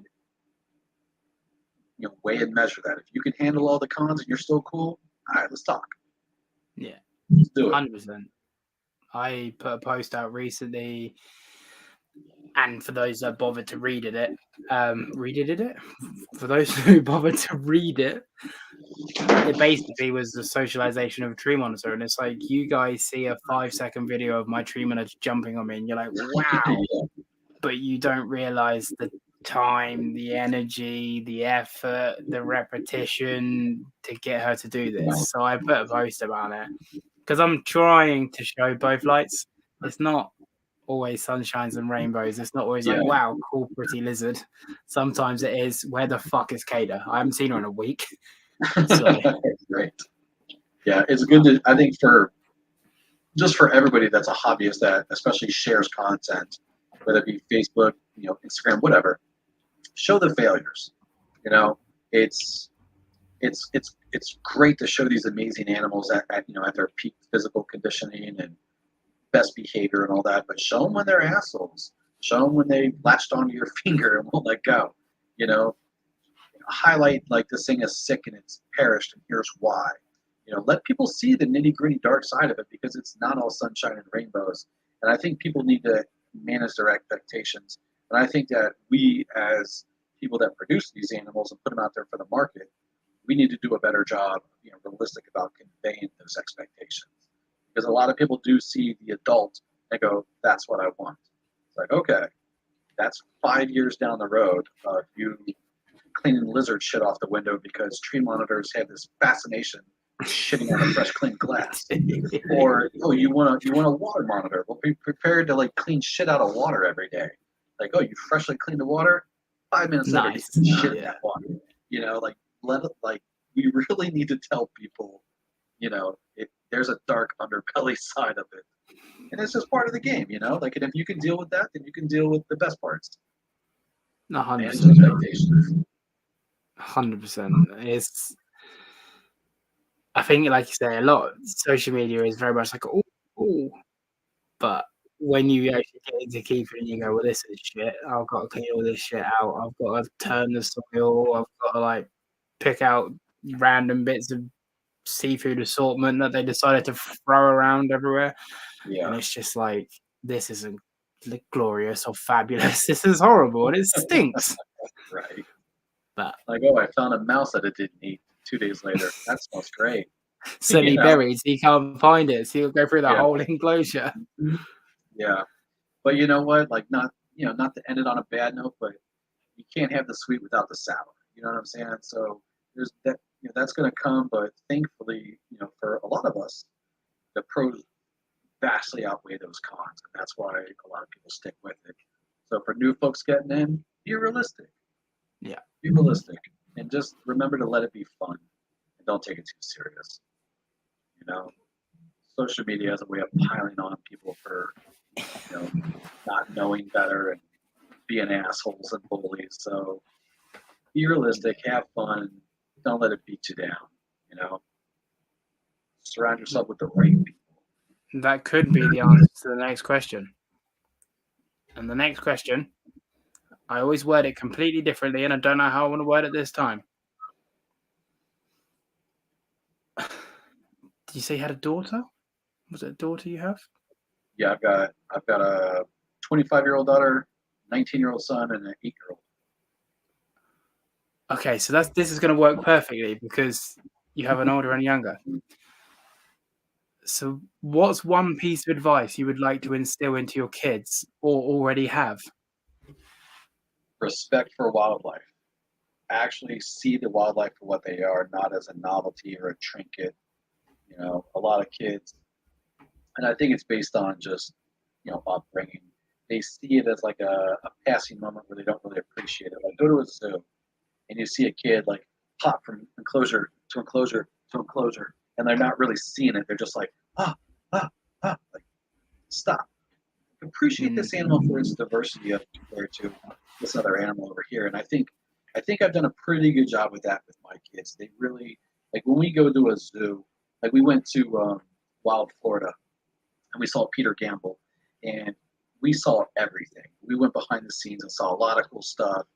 And I would see, as I'm inside these exhibits, like looking out at like the pedestrians walking by and looking, I can see some kids were just like, ugh, and then they were gone, and it's like, I don't really think that you're seeing it. And my kids, meanwhile, are like engrossed in these animals and the behaviors and learning and listening. And I think that's something that I hope that really carries on, not just with them, but, as they age and have their own kids, the appreciation for these animals and really seeing them for the diverse wildlife that they are, because they're just so different. What I will say to elaborate on that, oh God, Jesus Christ. You go to a zoo, I had this epiphany the other day, and you watch people, and for example, a giraffe. If you explained a giraffe to someone who's never seen one, they'd be like, what the fuck? Yeah, nah. Everyone just walks straight past it. Life. Yeah. Because we're so used to seeing giraffes in zoo. So you forget you got them mangroves in December and they become part of the furniture. Yeah. And you don't realize the majesty of this creature that's in front of you. I remember me and Fee saw, I think they were African elephants at a zoo this year. I don't know, either way. And they were like throwing dirt on themselves, and we sat and watched them. And they were doing something. And we both pretty much just cried. And it was just so beautiful that these animals were just doing what they would do. And I remember seeing a sea turtle for the very first time at London Aquarium. And I just cried. I just sat and watched this turtle swimming around, and I was just crying. And she's like, "You're right." I was like, "I don't know." Just because it's so... oh my God, I'm so happy and sad. It's so beautiful. Yeah. But yeah, I think that's a nice one, mate. I think that's a really good point to end it. Yeah, for sure. Well, everybody, I know what it feels like to be the audience for the last 40 minutes, and I really appreciate that you all listen, because I'm an annoying prick. Thanks for having me on. No, thank you for coming on me. You're a very busy man, I'm sure, and I'm really appreciative that I got to sat and pick your brain for the last 3 hours and 20 minutes. Yep, anytime, man. Hit me up next time you want to have one, and I'll be happy to be on. Yeah, for sure. We'll definitely have round 2. Like I say, we'll stick it to little nuances of little species. But what, like I said to you at the start, off air, what I like about this podcast, it has no direction, and we just talk, and people are either here for it or not. But hopefully you've enjoyed and I've enjoyed, so it's been a good use of time. And if one person finds value in it, then fucking great. Yeah, I can shoot the breeze on reptiles all day, man. Anytime. Yeah. I'm that guy that's like, people are like, all right, man, enough about the lizards. Like, then I move to another person. Oh, let me tell you about this. So anytime, I'm always up for it. Yeah, man, I'll definitely love to have you back on. Mr. Scandinavian Guanas, he owes me a flabby, because every time my podcast is on, his flabby's locked. So I've got, apparently my voice is like, you got that Barry White. Yeah. Next time we'll dim the lights, light some candles, and everybody's animals will go off. I can't see it myself because this has been hell. But thank you very much for coming on, mate. Honestly, you're clearly a fucking super passionate wealth of knowledge, and I can't even imagine being a keeper pre-internet because obviously I wasn't. And clearly you were a pioneer and found a way, and It's you like found a little information getting. It's like drinking from a fire hose now with the information that's out there now. You know, it's just too bad that so much of it is bullshit. You know. But it is like drinking from a fire hose. The first little bit's refreshing, then it just doesn't stop. You're like, for sure. I want to say one thing before I head out is like Chris Applin, for example. Next time anyone's doing like an Aussie fucking herp trip or Indo, hit my inbox and let me know when you guys are planning. I would love to do something like that. I mean, not just Indo or Australia, but just anything like that. I find that stuff fascinating, and I got the time, so y'all let me know. I'll be there. 2025. Nothing's in stone, but I'm planning on an Australian herping trip, and I'm going to pitch a tent in Frizzy's garden. So I'll let you know. Yeah, for sure. Do that, man. I'll be there for sure. And ideally, we'll do it in our winter, which is their summer. So our lizards aren't doing fuck all. They'd probably be too hot. So we might have to do it in their spring, our autumn. But either way. Yeah, we'll make it work. Yeah, for sure, man. That'd be sick. Yeah, that sounds good. All right, everybody. Matt's links are in the description. Instagram and website. If you're interested, please go and check it out. I'm sure all of you know who he is over me anyway. But link below. Like and comment. I'm sort of drawing a blank because this is putting me off. I've been so unprofessional because Echo's killing you, man. It's literally, I say something, then I've just heard it say that. And then obviously you're talking because I'm talking, because then I'm hearing me and you, and I don't know what happened and I don't know how to fix it. You're a little disoriented, man. Good excuse. It's bad. Because most podcasters hear themselves when they talk, and I never do. And mate, honestly, this is fucked. So I am going to end it now. I am going to end. I didn't say to you, but basically I'm going to click end broadcast and then we'll go offline like we were at the start. But yeah, everyone go and check it out. Thank you so much for coming on, mate. And I can't wait for round 2. Yeah. All right. Peace out, everybody. Happy to wrap the podcast.